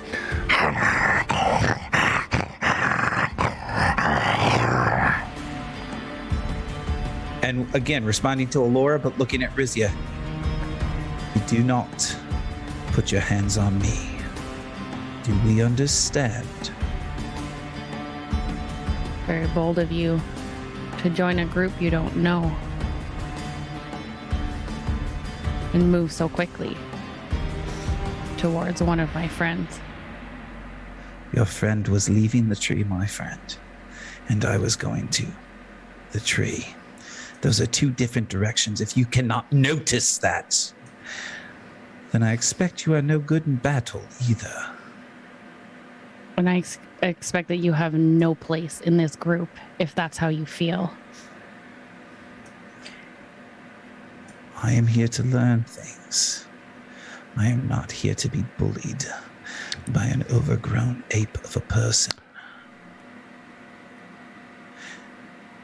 I will assess this group. The wolf, I find this really interesting. almost bound by invisible chains, straining toward Rizia, but not attacking without Teliadir's approval. Now let's come back to the rest of the party here on the path. Anaho and Rasmus, you see all this happening. What are you doing? Because we're in initiative, so this is like 6 rounds. Do you have any rations you feel like eating while we watch this? Rasmus Did you just do the Michael Jackson popcorn move? Rasmus has his crossbow trained on his thigh. And he'll just yell out to Rizia.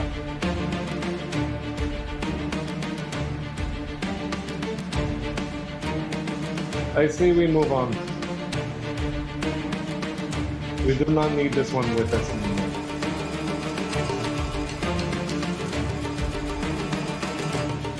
I don't know. Rasmus. Perhaps it will be more enlightening.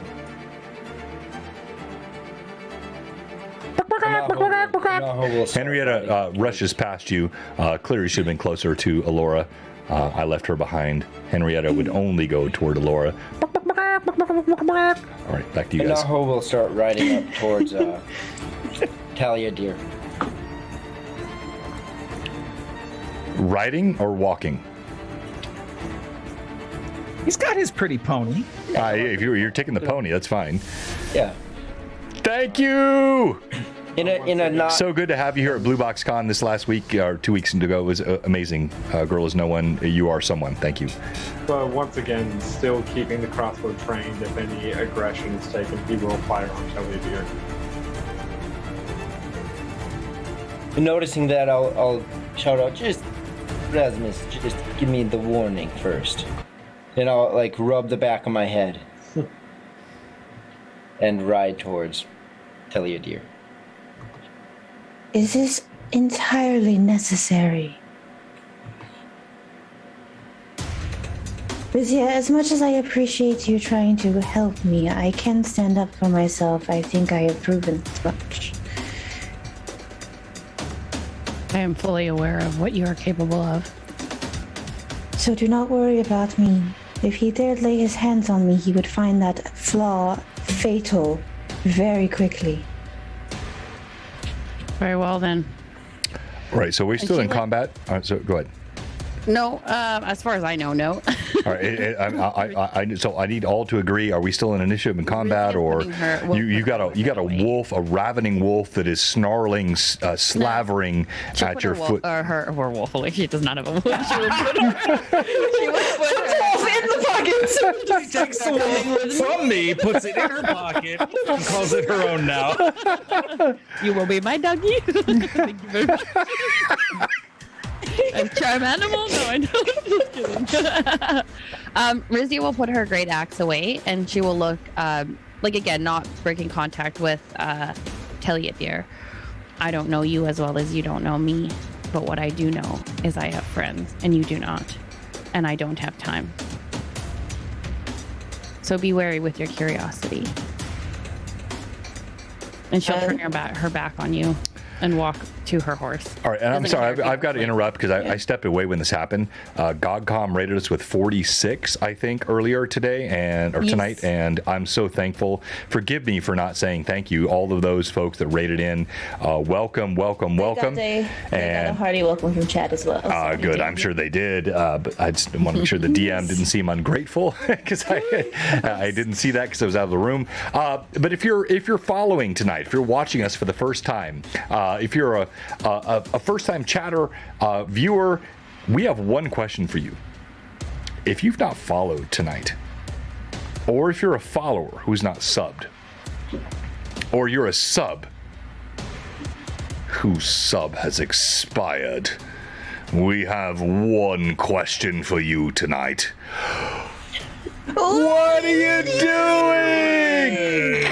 Come on, give us a follow, give us a sub. Thank you so much. I'm so sorry I missed the raid earlier. Godcom, thank you for that. That's amazing. What a great raid. Thank you so much. And let's jump back into the action.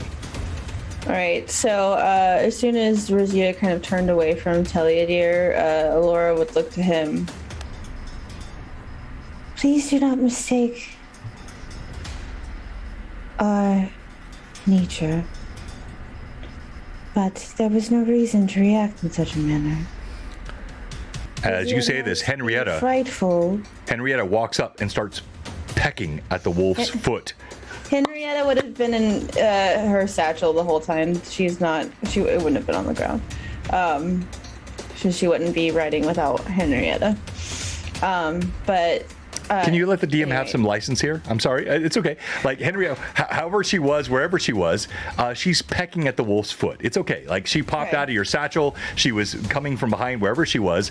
I'm not going to kill you. I'm not going to kill your chicken. I promise. This is all for role play. This is all. I would not let her just be wandering. This is all role play. Before this wolf. I promise not to kill your chicken. This is my chicken. Henrietta, like, pops at the feet of your wolf, Teliadir. Please do not misunderstand. There was no harm intended, and there is no need to be calling people such horrible things. If you are curious, I will explain how my skills work. I am happy to tell you. But do not worry.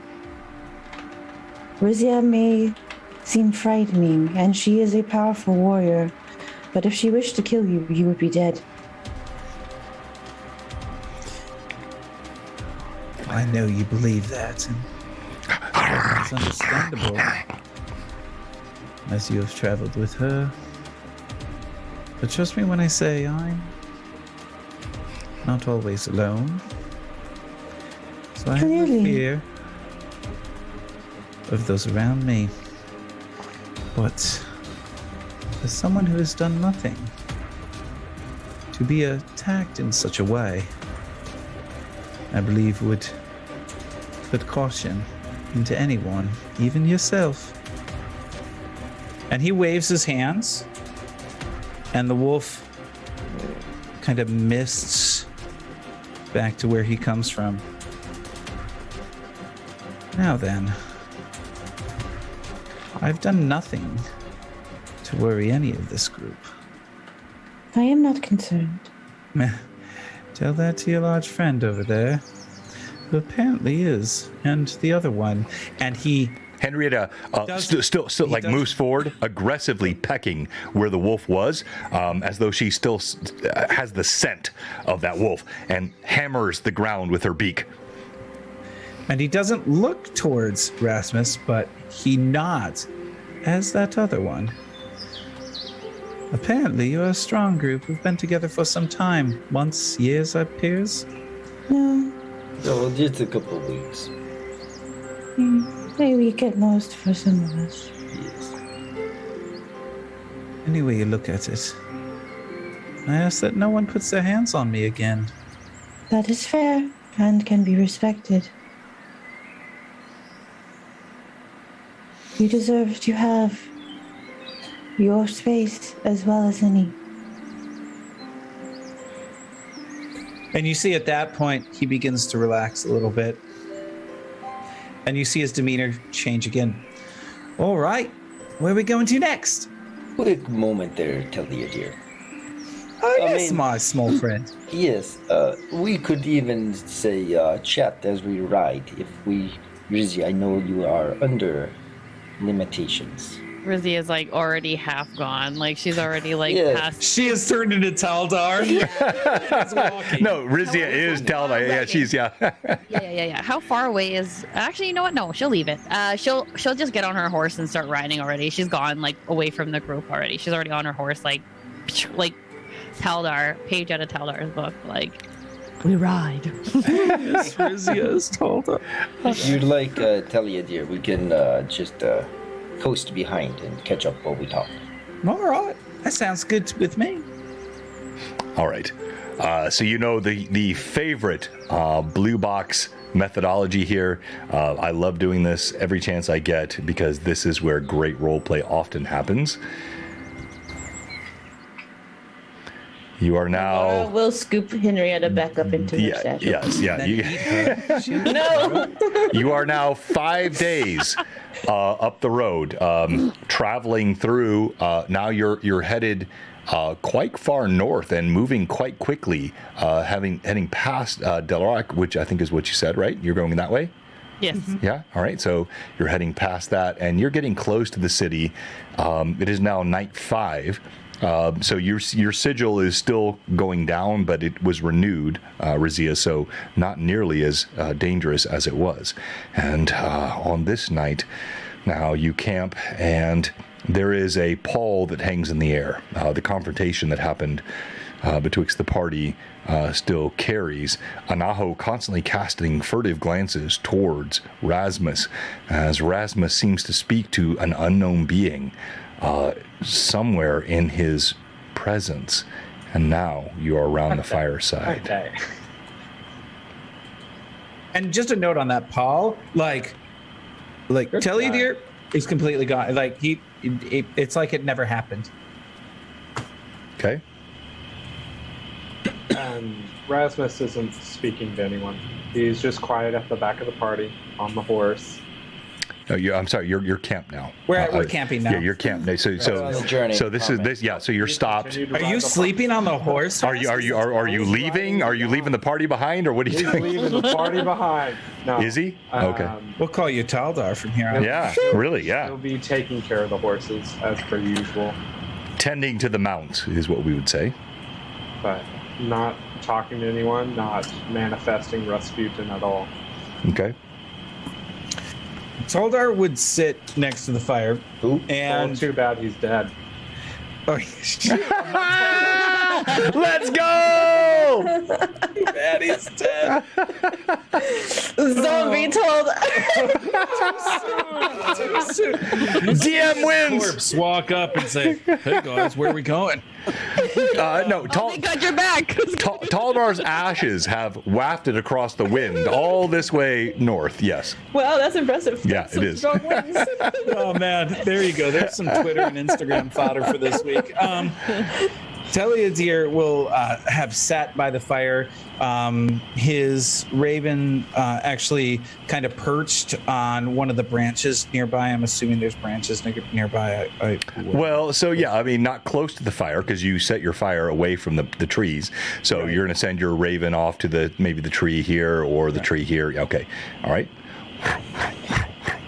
It lands in the tree.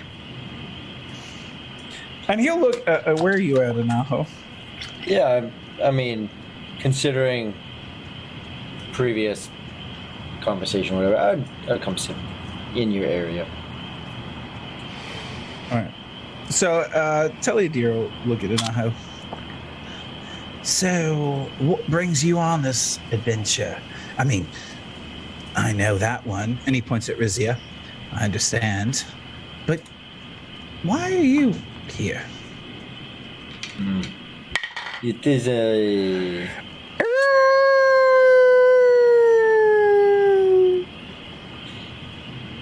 interesting question. But simply said, because of, and he'll point and he'll say, Rizia. Instead of like that one, he makes a point to say, Rizia. Oh, so you are mates. Lovers?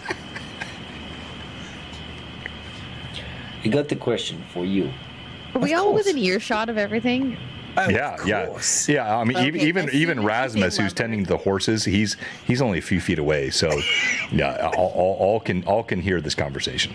As soon as you say lovers, like Rizia will look down because she's like just sharpening her blade. She'll kind of like raise an eyebrow and look up. He's not my type, and then go back down to like cleaning. Apparently, some like horses and some like ponies, whatever that means. There's a difference. All right, Rory, perhaps your best line ever. Well done. I'm glad you were paying attention, Anaho. I still don't accept. It's all right. So you said a question for me, of course. Yes. Earlier, the other day, you created a big hole in the ground. I did. How deep can you make that hole go?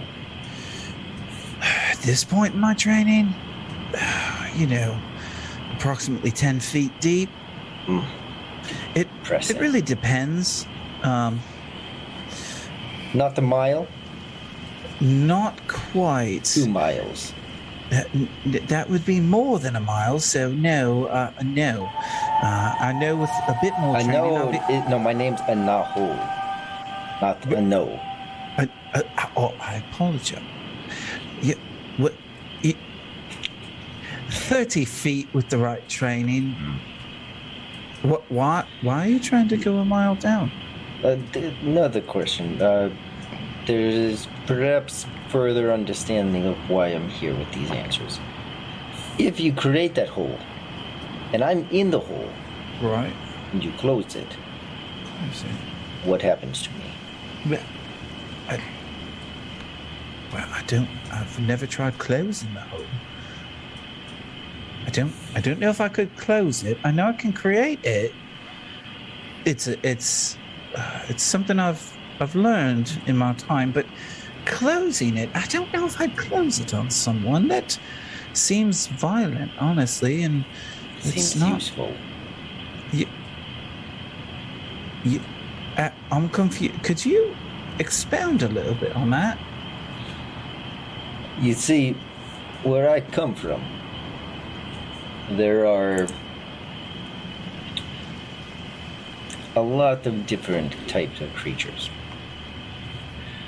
And they're not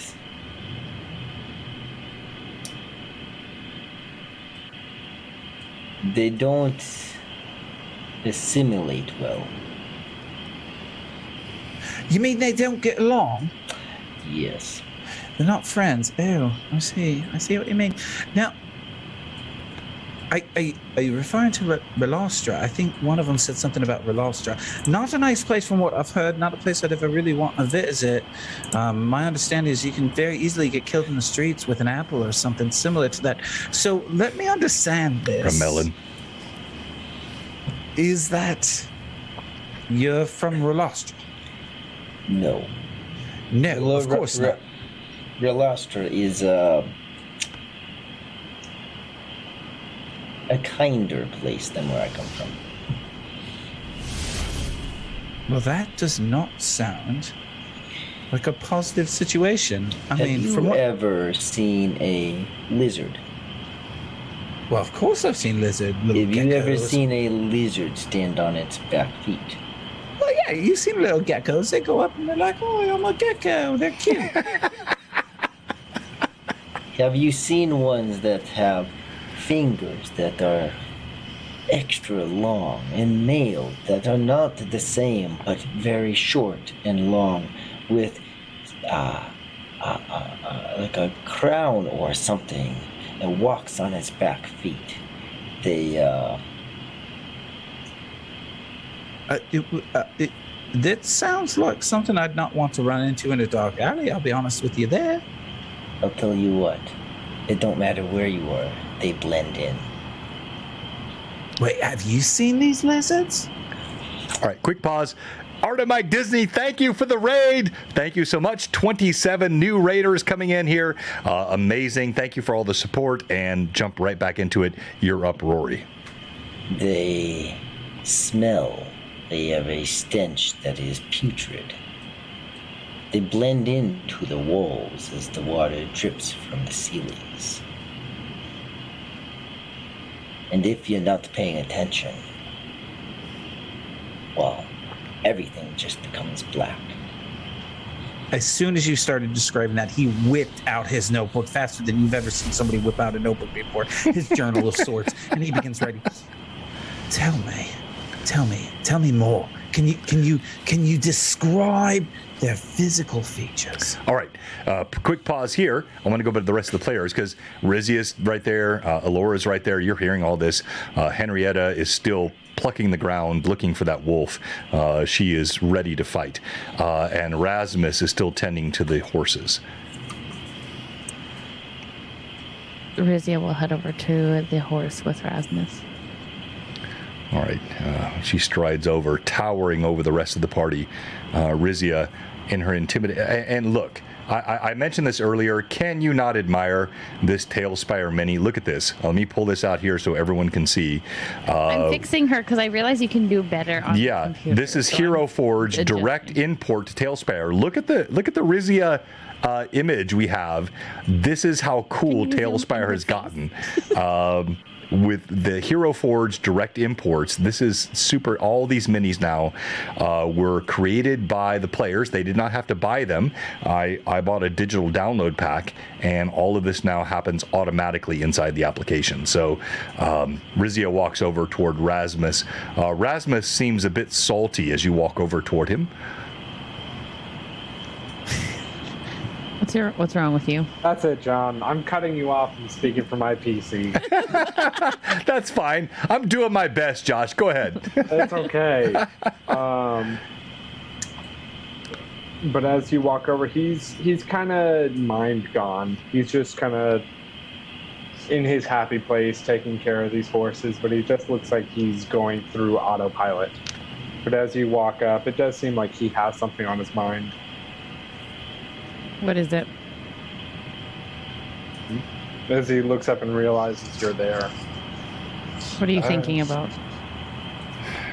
And she looms over you. Literally, like. Yes, senpai. She holds you by the waist and picks us. Stop. No. No. Flush with a lighter color that's not used to touching his pale skin. In the moonlight, he looks up into Rizia's dark eyes. No, they're hazel. Thank you.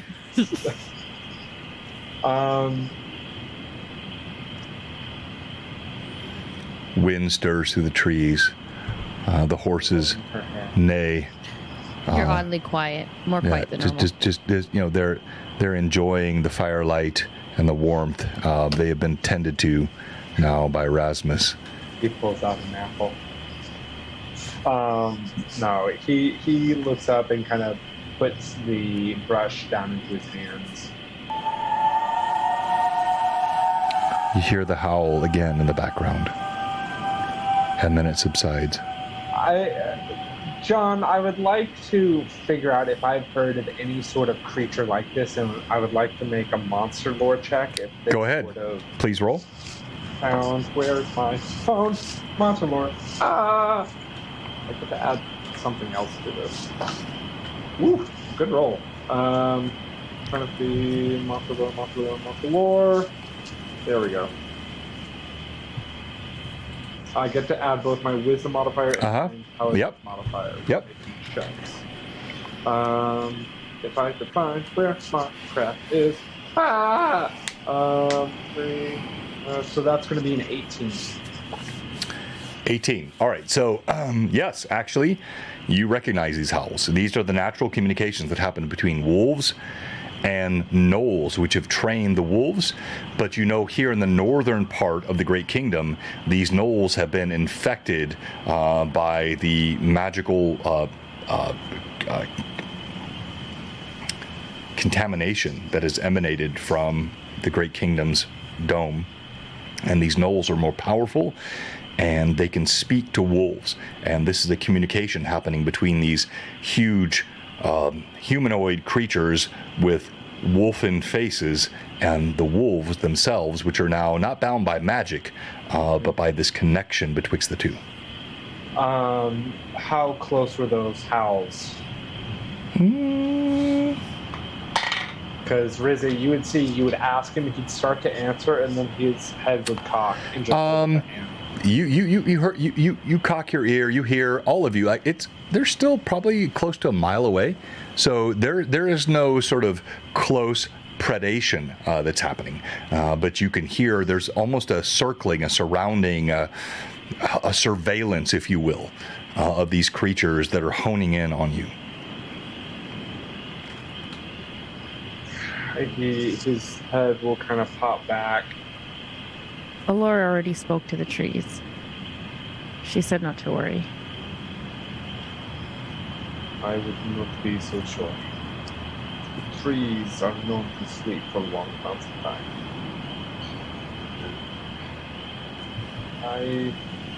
In uncharted terrain, and I'm not the most comfortable with the touching over there.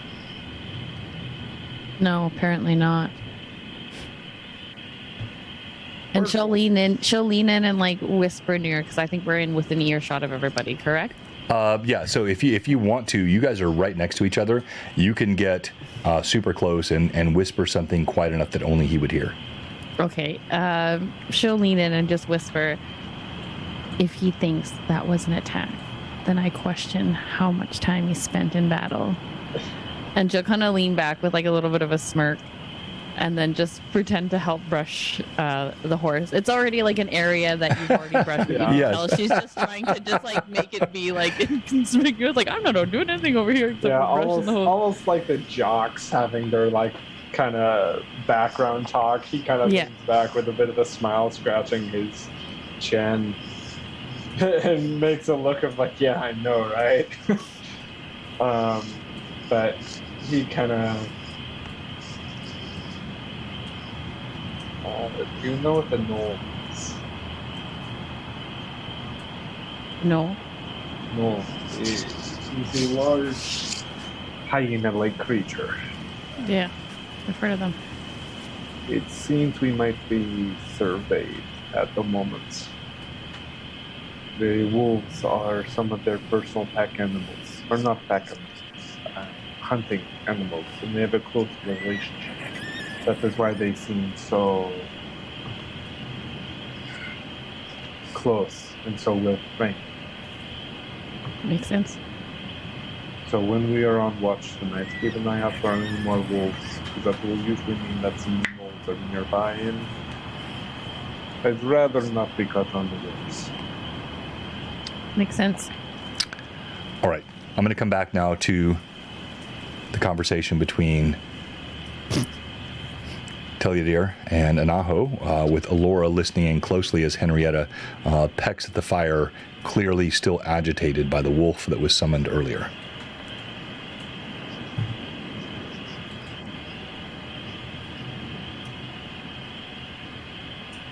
Forgot where we were at, so help me. Yeah, I interrupted your conversation, so you resume it wherever you want to. Sorry. They stand. Oh, we were talking about the lizard folk. Sorry. Right. Go ahead. Sorry. They stand twice my height and can poison. They blend in. So being able to learn an ability like opening a hole would be useful. I see. Enemies of your people, then?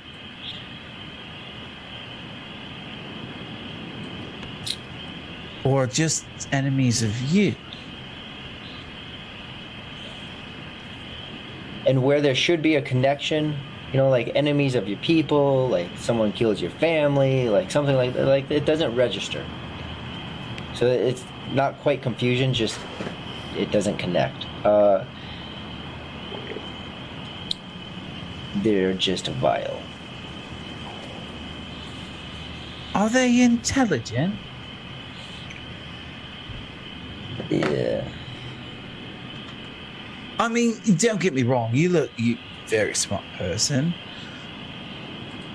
But the way you describe them, they're almost as if they're monsters to you. But I'm curious if they're monsters protecting their home, or if they're monsters because they're attacking your home.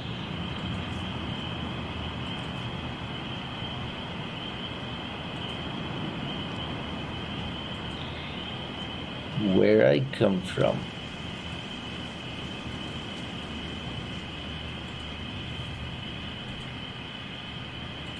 there is no distinction with what you just said? Well, I see. That is... And you'll see he kind of glosses over for a second. He goes into his head, and there's a thought process going on that takes him out of what is happening around him. And there's a grimace that goes onto his face. And then all of that disappears and he comes back. I understand.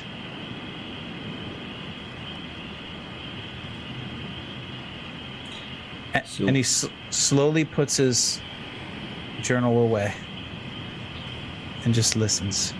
So can you teach me how to do that?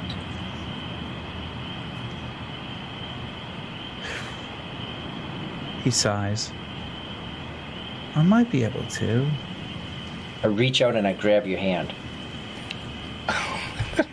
Everyone's messing with Terry tonight.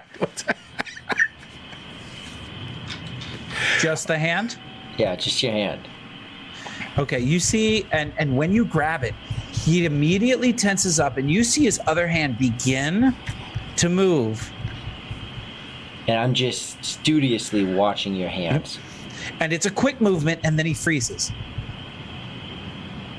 You know, if most anybody else had done that to me, needless to say, there'd be some trouble, but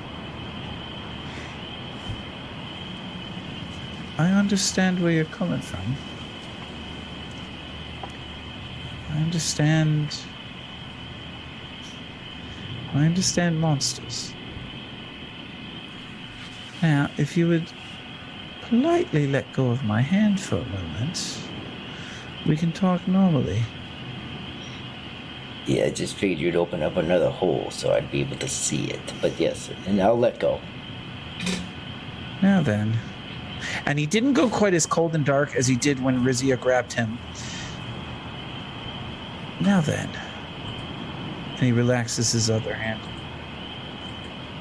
I've not tried teaching other people my magics because most of my life has been learning about other magics so that I could take care of things in my own right. But I'm not opposed to figuring out ways to be able to help other people, even if it means teaching them what I know. But I'm going to want to know a bit more about where you come from. It's interesting, it's intriguing. You talk about things I don't quite know about.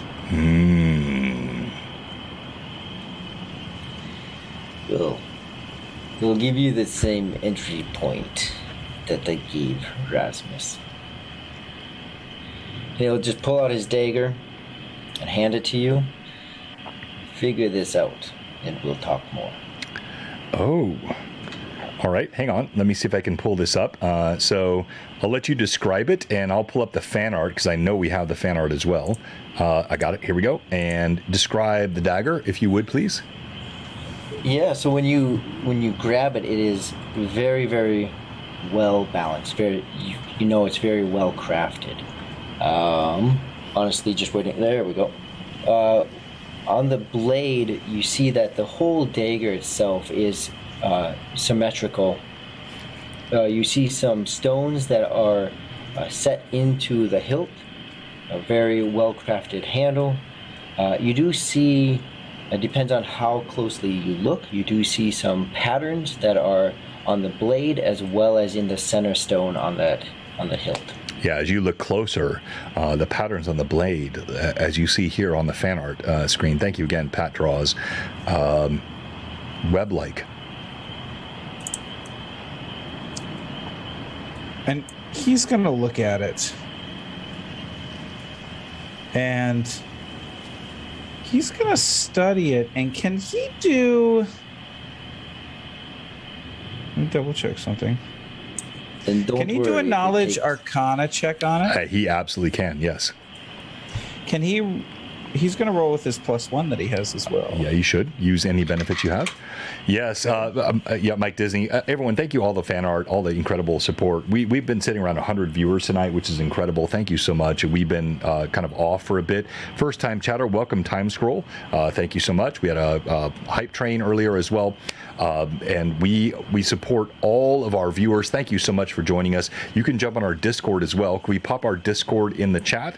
And we do have 2 giveaways. I'm going to come right back to this. So tonight we have 2 giveaways. One is this roper, cool mini, still in the box. Great mini to have the roper. Yes, this is from Josh. And wait, that's not all. I have more of the junk that Josh gave me. I'm teasing Josh. It's good stuff. This Games Workshop from 1997 tonight. So we are many years old. And honestly, it's more about the, actually no, it actually is pretty darn cool too. It's more about the antiquity of it, but it's a terrain area with barrels and a dungeon piece. This is from 1997. Original Games Workshop in the original box. A collector's item here. We're going to give both of these away tonight. So stay with us and let's come back to the chat. It's older than I am. 26. It is 26. All right. Yes. Tell you, dear. You recognize this item, the terms being spoken. These are from the Underdark, the land of Drow. You studied them briefly.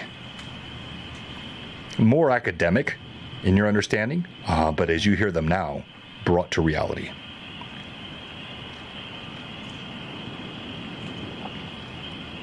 And so he looks at Anaho. Oh, this is from...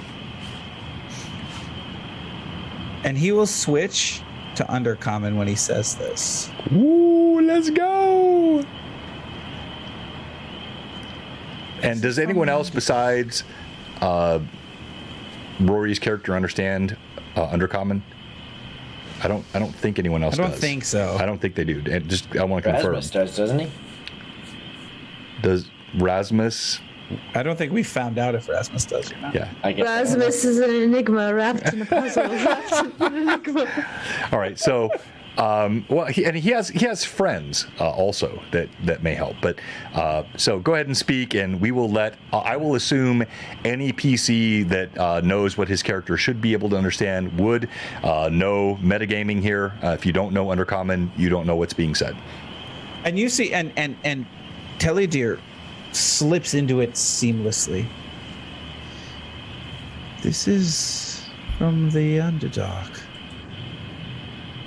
This, and he looks at you with kind of an intense eye. Is that where you come from?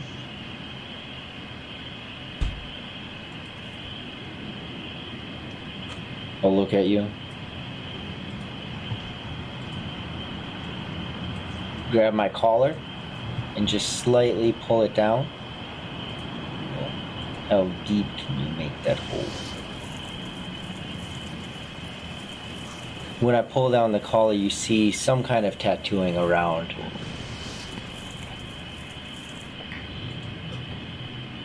Well, like I said, for right now it's 10 feet, but I'd be willing to work on it. And you can see there's not a fear, but there's an intrigue. There is an interest. There is a curiosity, but it's a different curiosity than what you've seen before. What you've seen before is kind of a general curiosity of the world around him, but this goes deeper than what you would expect. This is, there is, how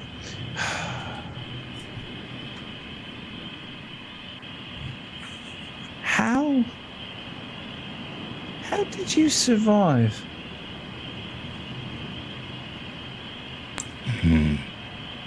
Not everyone assimilates. Not everyone is useful.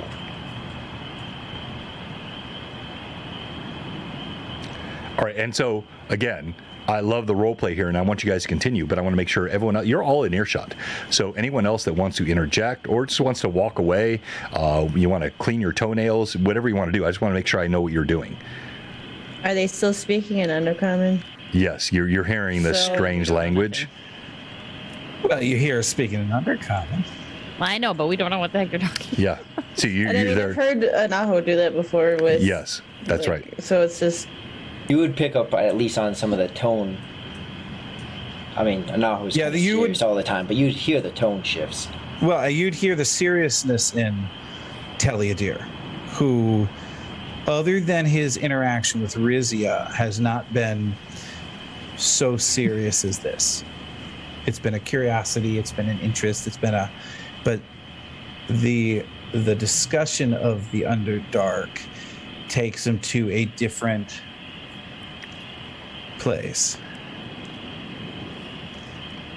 And then he's gonna go ahead, Rizia. No, you go ahead. Rizia just has her back turned to him. She doesn't really care about him right now. She's just, and especially because he's speaking in a different language that she doesn't understand. She's just like, whatever. She's fighting everything in her because Alora's mom voice came out and she's kind of scared. So she's just listening and being in timeout. As she should, so. Do the others know about this? About you?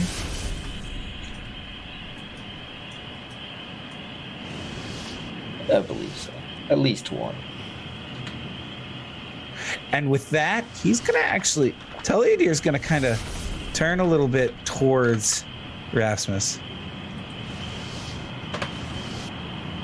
And then back to Anaho. I see. All right, Rasmus, go ahead and roll perception. You're tending to the horses. You're watching. As Rizia seems to be annoyed by this language. What's your roll? He rolled a 1. He rolled a 1. No, I know. If you did, I need to know. What he can't even find his dice. Thank you, Trollord Games, for all the gift subs. Welcome, all of you. That's how do I do this? How do I add it? How do I add? What does add do? What do you add? 23. You add 12? 23. Yeah. So you're mainly focused on Rizia. Rizia is kind of dour as she's tending to the horses, grunts a bit, turns away. But from the corner of your eye, and in fact, it's not even and this is just for you, no one else knows this, Rasputin. You feel a tap on your right shoulder, and you turn to see you're being looked at by the newcomer, and then he turns back and looks away. He just kind of catches them in the corner of his eye and goes back to what he's doing. He'll just like take the brush from Rizzy and just be like, it's kind of like cooking. If they feel that you are not happy doing it, they're not going to enjoy it. Can you speak up a little bit, Josh? You're so quiet. Sorry. John, I'm losing you. If you can he just says to Rizzy, he's like, it's kind of like cooking. If you do not enjoy the brush and the horse, you can kind of feel the emotion from that. It's just going to make them more hesitant around you. Here, and he's actually going to take Rizzy's hand and just go like, he wants to go on motions of he's going with the way the hair falls. And he's just gonna, not in like a sexy way or anything, just like in a, here, like that, going down that way. Wait, I super confused. I'm confused too. So I need to see if she cooperates with this. I need to see both of you do this hand motion and role play it. If she does not cooperate, she can snatch the hand away. Oh, she will 100%. Thank you, Renreb. The look of utter confusion on her face, and she's like, "What the hell?" It is like it's like her. It is the perpetual look of this Hero Forge mini, isn't it? Like or the look like on your hob. It's just like so like exactly the fangs out. Like what are you doing? So as you're doing this, she's like, "Is the horse confused because I'm confused? How does this work?" Well, hopefully the horse is more comfortable with the way that you are really pushing against its hide. As he kind of points towards some of the hairs where it's a little bit more like pushed down on the fur, and he's like, just be more gentle. These are sturdy creatures, but try not to put your strength into it. It's just about maintaining. It's not like buffing armor. Again, just utter confusion. And she like makes that face exactly like this picture that Hob drew, and just is like brushing in utter confusion. And she kind of like looks over at the horse to see if the horse is confused, because Rasmus is saying, if I'm confused and the horse is confused and we're all confused. Rasmus will kind of, having left it there, he'll pull a sliver of apple from his pocket and will walk up kind of with his hand going against the horse. And then against the jaw, he'll just kind of pat it and eat a little bit of apple, and he'll turn towards the fire and start kind of walking that way. Brizia will just confusedly brush this horse. She does not want to be near Teleadir. However, Mom has told us to all get along, so she's going to maintain her space. Damn it. All right. Now we come back to the rest of the party. Alora actually gently trying to reassure Henrietta, who is still quite disturbed from that encounter with the wolf, which Henrietta clearly feels she could have felled if given the opportunity. Henrietta was quite confident in her ability to deal with that wolf. Yeah. And Laura will make sure to reassure her and tell her that she was a very brave chicken. So she nuzzles up to you, and as she does so, Elora, for the first time, you've known Henrietta for a little bit now, and she's always been quite brave, but even as there is this sense of confidence with the wolf, your assurance, she nuzzles up to your leg and just kind of nuzzles towards your ankle, rubs against it, and then huddles down by your feet. Just scratches on her head. And the undercommon conversation. Yeah, here. Yeah, finishing up the conversation with Rory.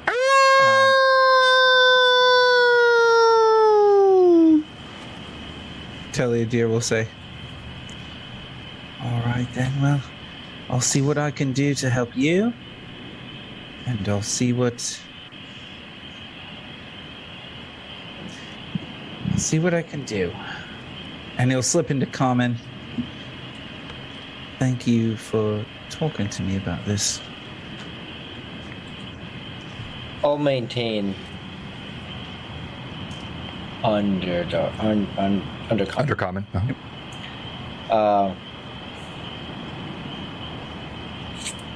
May I see your? May I write? Josh, stop. It's so like I knew who to look at. I knew it's instantaneous. All right, please continue. I'm glad it's not me. I know. I was looking at Josh, not you, Vivi. He'll continue in common. In my journal, you'd like to write in my journal. And I'll flip over to common. Yes. Of course. And he pulls it out and hands it to you. Wow. I'll write a single word in undercommon and hand it back to you. And he'll slip it back into his pouch. All right. And he didn't read it right then. And that's the thing is, he took it, he slipped it in, and is not going to read it yet. After that happens, Laura is going to lift Henrietta back into the satchel and just give her another head pat. And she's literally going to go over toward Taliadir, and she's going to plop down on the ground right next to him, as close as she can get without actually touching him. All right, you tuck Henrietta. She gladly jumps into your satchel as she is subsumed inside it. You just feel a gentle nudging and and you approach Teliadir as he finishes tucking his journal just handed back to him by Anaho in his pouch. And she kind of leans in towards his face, kind of narrowing her eyes at him, and leans back. What exactly were you trying to do earlier before Rizia stopped you? I wanted to touch a tree. You seem to be talking to it, and that's not something I've done before. And, well, I've got interests in lots of different magical things, and I mean, it seemed like you were just chit-chatting with it like I was a person, which was interesting. Thank you, Jay, for the sub. And I don't want to interrupt the dialogue, which I just did, but I'm going to do it anyway, because this to me feels like, I don't know why, I'm doing my own anachronism here. This is the Johnny Depp Amber Heard trial. Please continue. So, were you talking to the tree? Yes, that's one of the things I can do. Huh. Can you talk to just trees, or can you talk to, like, flowers, too? I haven't really tried talking to flowers. I've talked to a shrubbery once. It was kind of stupid. I don't think they're as smart as trees. It was telling me a lot about some squirrels and some other things. It was rather frivolous, really. But trees, they've been around a while. They know a lot. Let me ask you this about the trees, then. Do different trees talk differently? Yes, actually they do. But I don't know if it's more of a regional thing like dialects are in languages, or if it's specific to different types of trees. All right, so how did you learn to talk to trees? Well, that's a little complicated. But have you heard of the Druids? I've come across one or two in my travels. Nice people usually, a little strange at times depending on what they're in the middle of, but generally don't shower as much as I wish they did, or clean themselves is what I meant to say. But generally, nice people. Well, we learn all sorts of different skills. Wait, you're a druid? Yes. Oh, well, that is fascinating. Thank you. Well, as I said, I've come into contact with them, but I've never had the chance to actually talk with them about what they do. This is exciting. Yes, as I was saying, we develop our connections to nature in different ways.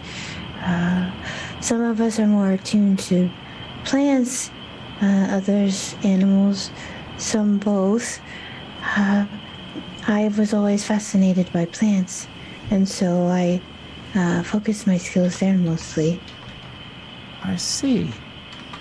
Well, I'm going to have about 1 billion questions to ask you, but it's a bit late at night right now, so I'm not sure this is the time to ask all of them. I mean, I've already been talking to... Did I ever get your name, Anaho? Yeah, at the very, very beginning. Okay, yeah, okay. I've already been talking to Anaho about, well, some interesting things that I believe it's more up to him to discuss with you all than it is my purview, but I would love... you have to understand, right? I focus more on kind of the arcane magic that is in the world, which is really interesting. If you're ever interested, I'd be more than happy to talk here about it. But But this nature thing, talking to trees, I find fascinating, and how you do it. Wait a minute, can the others talk to trees too? Is it just you? Wait a minute, is the big green one? Can she talk to trees? And I know you're over there, Rizia, so I did say that loud enough for you to hear that. Exactly. The big green one. Again, turn towards the horse, like Ignoring? Okay. Not that I've noticed, really. But they always encourage me to talk to the trees if we need to know things. All right, this is an interesting group. I have to say, you all are fascinating. Again, I'd love to learn more about how you've gone about. How long you been a druid? My whole life. I think as long as I can remember, at least. Like you could talk to trees when you were a kid? Oh no, that took time. Could you talk to can you talk to animals too? Sort of. Not in the same way as you talk to your raven there. They don't speak in words to me, at least yet. I am still working on that. But they understand my emotions, and I can sense theirs as well. Particularly Henrietta here, because she has been with me for a while. And tell your dear, look up over at Baudel and wave Baudel over. Baudel! Baudel! Come here! You see the raven loft off the tree inerrantly right onto his forearm, gently lofts down, and then still gives a baleful glare toward where Henrietta is pouched on Alora. Baudel, she's going to be able to talk to animals soon, too. This is fascinating, isn't it?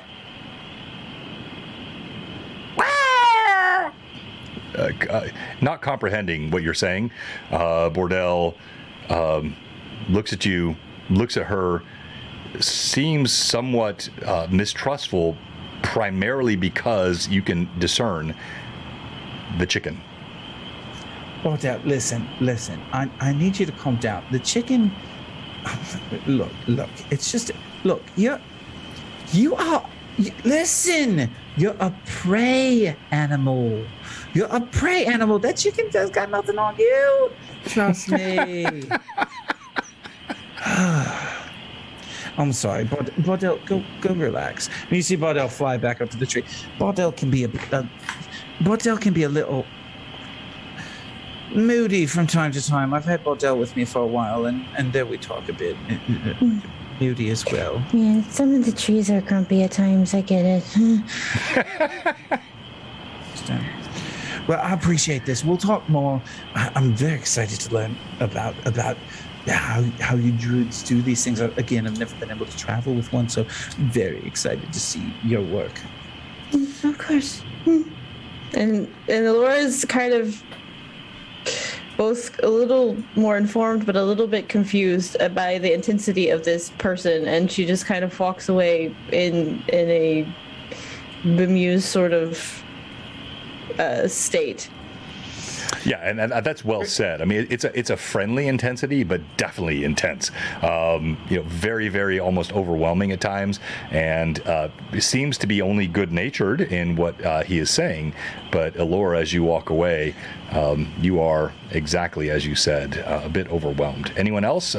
Is Rasmus? You're still with Rizia, right? No, he had begun to walk past the fire, and he had grabbed his crossbow from the side saddle or from where he had his stuff. But I have not seen your shadowy figure yet, right? Nope. Okay, I just wanted to make sure. But wherever the last howl was heard, while this whole conversation... It's off to the east. The howls are off to the east in the forest. Rasmus has loaded his crossbow, strapped a little pebble to it, and then fired it. And then as he fired it, a light illuminates from the bolt and just fires into the air towards the east. Nice. And he'll just kind of turn back around, unload his crossbow, put it back down with his stuff, and go back to the horses. All right, go ahead and roll d20, please. So Rasmus lights that, boom, fires it off to the east in the direction of the howling. And John, you got the message from Vivi, right? No, but we're wrapping up anyway. I so think that's yeah. going to be an 18. Okay, yeah. So it illuminates the sky, and I will tell you what you see next time. As the party sits around the campfire, now 5 days further north, headed a much better pace now, and the newcomer creating a bit of chaos all around the party, but in a super friendly and just kind of in-your-face kind of way. Rizia, and absolutely regretting no melons on her character, and then Anaho. Actually, however, I did figure it out. You did? You could put melons on it? Yeah, I can. Patra's helped me out a little bit, so. Okay, you resend it to me. I'll upload. You can upload the new one. I'll re-import. I'll re-import that one. And then Anaho, and having the underdog conversation, undercommon rather. That was really fun and well done to all. And so with that, we will go to our stream MVP and our giveaways tonight. Let me kick off. And here we go. We have two. The first will be the Roper. Let me open up the Nightbot. Thanks everyone for joining us tonight. We had a great stream tonight. Everybody was super interactive, a huge audience all night long. Thank you so much. And the keyword will be exclamation point. Roper, R-O-P-E-R in the chat. There will be no roll for this. This will just be a straight giveaway. Exclamation point Roper. I'll put that in the chat as well. We'll give you a few seconds. And as we're doing this, so tomorrow night we'll be back with our Lore Masters Arcanum. We'll be talking about finally, I think the third or fourth time we've tried to do this, how to exhort your DM and why. And it'll be a fun chat. It'll be just a lightweight conversation talking about how DMs and players interact with one another and how we can make our games better as a community. We'll be then on Sunday doing a special stream because we have another Rune Lords player out, unfortunately. So I'm thinking we're either going to do a one-shot or maybe the kids one-shot we've been talking about doing. So we'll talk together as a team. We'll figure out what we're going to do on Sunday, but we will have a stream on Sunday. It just won't be our regular Rune Lord stream. So those two things are happening this week, and then back to our regular schedule next week. Look at this chat here.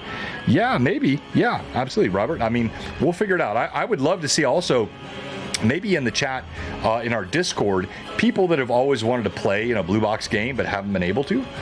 Maybe we could get other folks in that have never been able to play in a Blue Box game. We would love to have that. Or maybe we just go back to the kids game, because I know many of us have sort of those 8 to 14-year-old kids that would love to play in a game. Yes, and we'll talk about the LMA. Yeah, for certain. You're going to be on that, no doubt. All right, Roper. I'll give you 5 more seconds. Type exclamation point Roper in the chat. Big money, big money, big money. Yeah, Mike Disney, you do need to be in another game here, my friend. Whammy. One of my favorite role players, the Art of Mike Disney. Ooh. I see all of you. Yeah, and 3, 2, and 1. There's another giveaway, so don't despair if you're not in this one. And the winner is Jerry. Let's go, Adam Jr. You must be present to win, so please let us know you're here. Yay. Yay. All right, and then we're gonna this next giveaway, super cool. Thank you, Josh, again for this. So this is exclamation point OG. And that's OG because it's 1997 Games Workshop piece here. Mail order delivery. This is a piece of terrain. It's actually cool terrain. It's ceramic, I think, or porcelain. Ceramic, yeah, definitely. It's a really cool piece here. This is the giveaway, and that will be our grand prize tonight. This sucker is old school as old school gets. I love giving away these things you cannot buy anymore today. These are super fun. So OG in the chat. And as people are typing that in, let's go around and say why you should be Stream MVP. You get 1,000 experience points for being Stream MVP tonight. And let's start with Vivi. Start with Vivi's Vivi. got to go. It's your Vivi, short go ahead. Rizzy should be Stream MVP for listening to her mother as she yelled at all of our children. Not slicing Dilly Deer in half. I'm just kidding.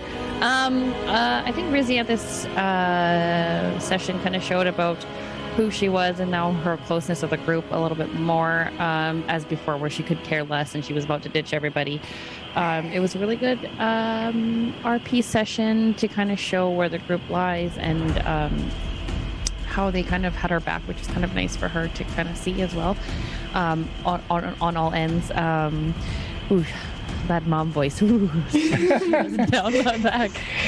Yeah, just her RP with Alora, Taliadir, well played, just kind of playing your character just the way that it is.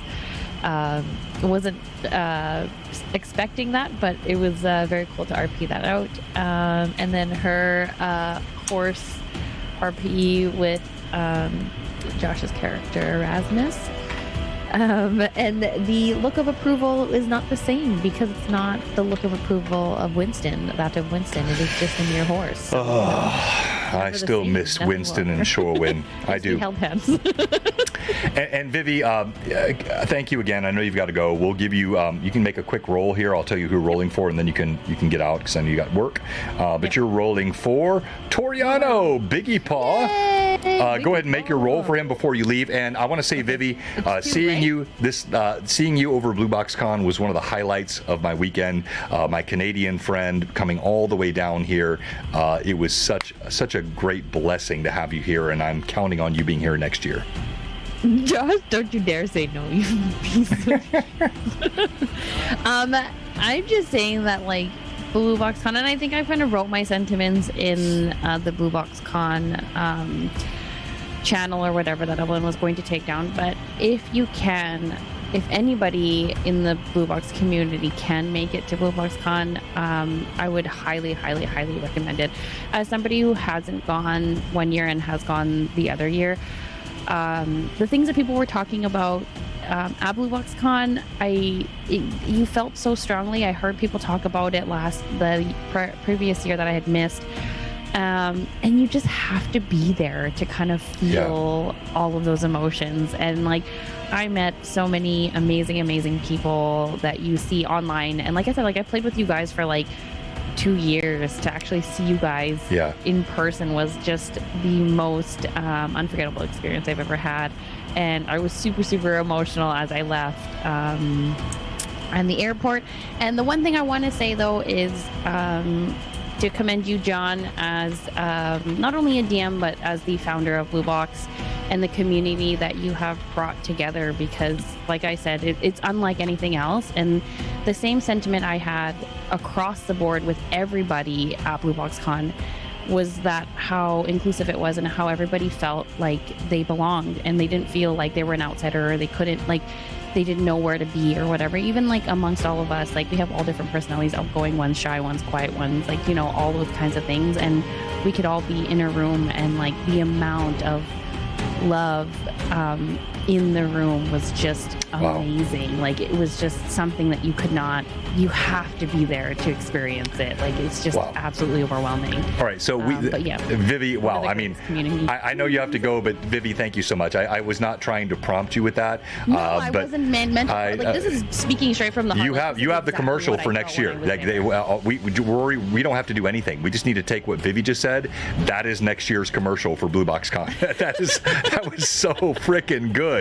All right, thank you, Vivi. Okay, Biggie Paw is 2, right? So the first one is a 7. Yeah, he's a sub. I'm going to roll a different die. Sorry, Biggie Paw. Here we go, Toriano. You got a 7 and a a 7. Oh, okay, so he's got a 7. You could still win. All right, remember here on Blue Box, when we re-roll the grand prize, which is this old school Games Workshop original mail order. Look at this box. This thing is glorious.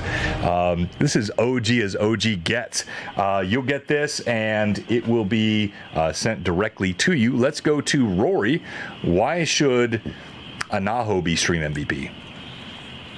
For a few reasons. That would be the first one, the interaction with Elora and asking about donkeys and horses. Then the comment about some people don't like donkeys and horses, however I said that, right? Some people prefer horses over donkeys. The interaction with Taliadir, the Underdark conversation, using the dagger again like he did with Rasmus to kind of open up that path of communication to see if it's even worth it. And then revealing another monster. One that he had described to Rasmus and one that he's described to Taliadir. Well done. All right, you will be rolling for tonight. Yourself! I don't think that's ever happened, has it? Rory's rolling for Rory. Wait, did it? Did it really? Oh, And we okay. ended up giving him to someone else. Yeah, I took him last Terry week, took so mine. I will roll for Rory again. All right, I like it. All right, go ahead. Terry, why should our lovely Taliadir be Stream MVP? So Taliadir should be Stream MVP for a variety of reasons. To begin with, his curiosity continues to make both friends and enemies of the group. He was super interested in Elora and what she was doing with the tree, yet immediately when touched was willing to fight those that he had decided to follow, as opposed to immediately jumping into a fight with Rory previously. So Rory, all you had to do was touch me with an Aho last time, and we could have fought. So I tried. I know. I did grab your hand. And then moving forward, the speaking with Anaho in Underdark and learning a little bit about the knife, I think was all extremely important. And then moving forward and speaking with Elora and learning a little bit about Elora and who she is, while also giving little pieces of information about Taliadir, I think is important. And so he just had a very good roleplay night and very excited about it. He really did, and I joked about this, but I meant it. I love Moria, but I was never less sad to see Moria gone than when I met Elora. Elora brought such joy to this campaign and was a fantastic character. Taldar, I love Taldar. I loved his backstory, and we're going to have that stream coming up here pretty soon on our LMA, talking about the lost stories of some of the characters that have perished. But I think the addition of Taliadir has been incredible. And so you're going to be, you're already rolling for Rory. Rory, you're going to roll for Necromantic DM. Necromantic DM, are you still in with us tonight? Please let us know. And we got 2 more Stream MVP nominees to go. Let's go to you, Josh. Why should Rasmus be Stream MVP tonight? Rasmus should be Stream MVP for being ride or die with Rizia. He was ready to follow her, and he didn't really care where. As soon as Anaho kind of decided to go up and try and be a middleman to it all, he kind of was just chilling. Rasmus just being the background man for most of this episode and keeping quiet, keeping what he knows to himself, and also being willing to use that in the future to help him or to hinge him onto someone else. Yeah, and I like that Rasputin was kind of kept undercover this episode. That was well played. All right, so Josh, you will be rolling for Patrick Fraley 17, whom we know is always on, so no need to ask. And last but not least, Elora. Why should you be Stream MVP? Elora should be Stream MVP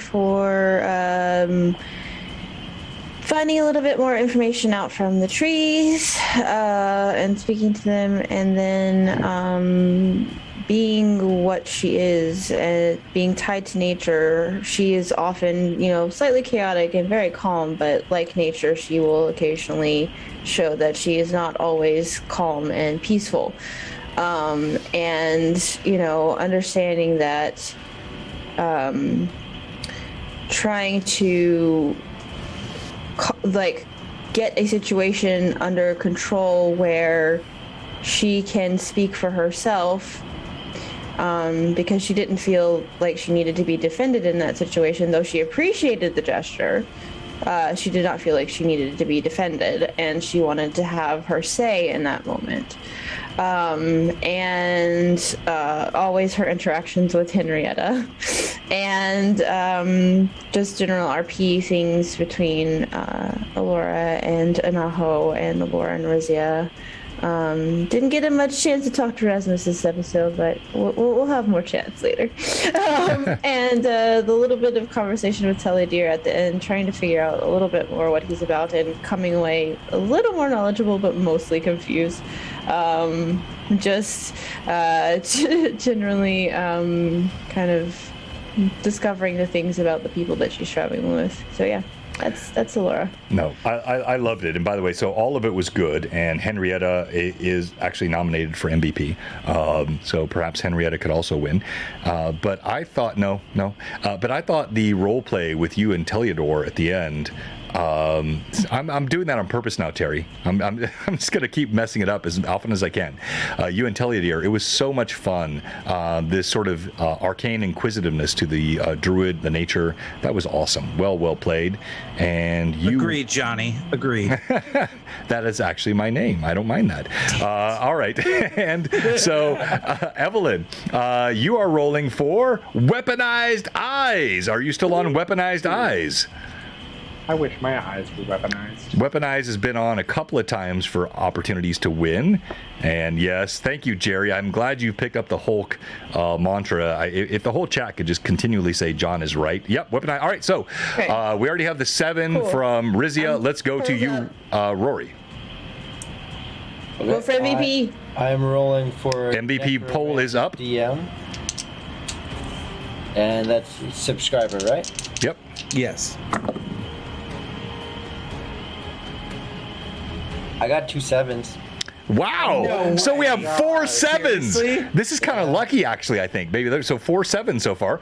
All right, let's go. 6 more. All right, let's go to Teleodoris. All right, we're rolling for the Rory. I'm sorry, Teleadir. I know your name. The I'm just teasing. first roll is a 10, which is a winning roll right now. Yeah, it is. The second roll is a 14, which is still a winning roll. Okay, so 14. Very nice. Unfortunately, Evelyn still has to. All right, let's go to Evelyn next, so we can save Josh for last. All right, Evelyn. I'm rolling for Weaponized Eyes. Here we go. Weaponized I eyes. got a 28. It's weird. I don't know how I got a 28. You know what happens.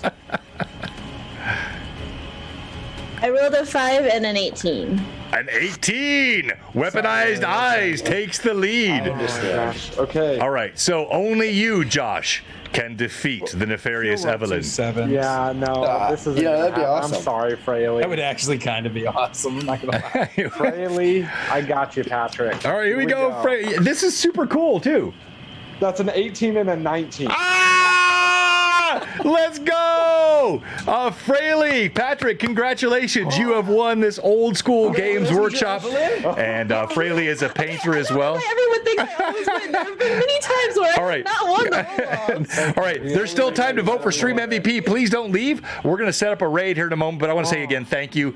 As a DM, I am so...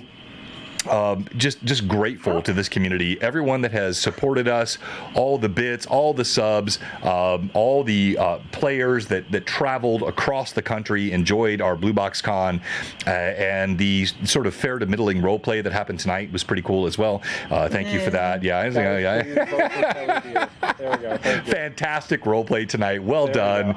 Thank you, Art of Mike Disney. We're going to set up a raid here in a moment, but I want to say to all of you, thank you, thank you, thank you.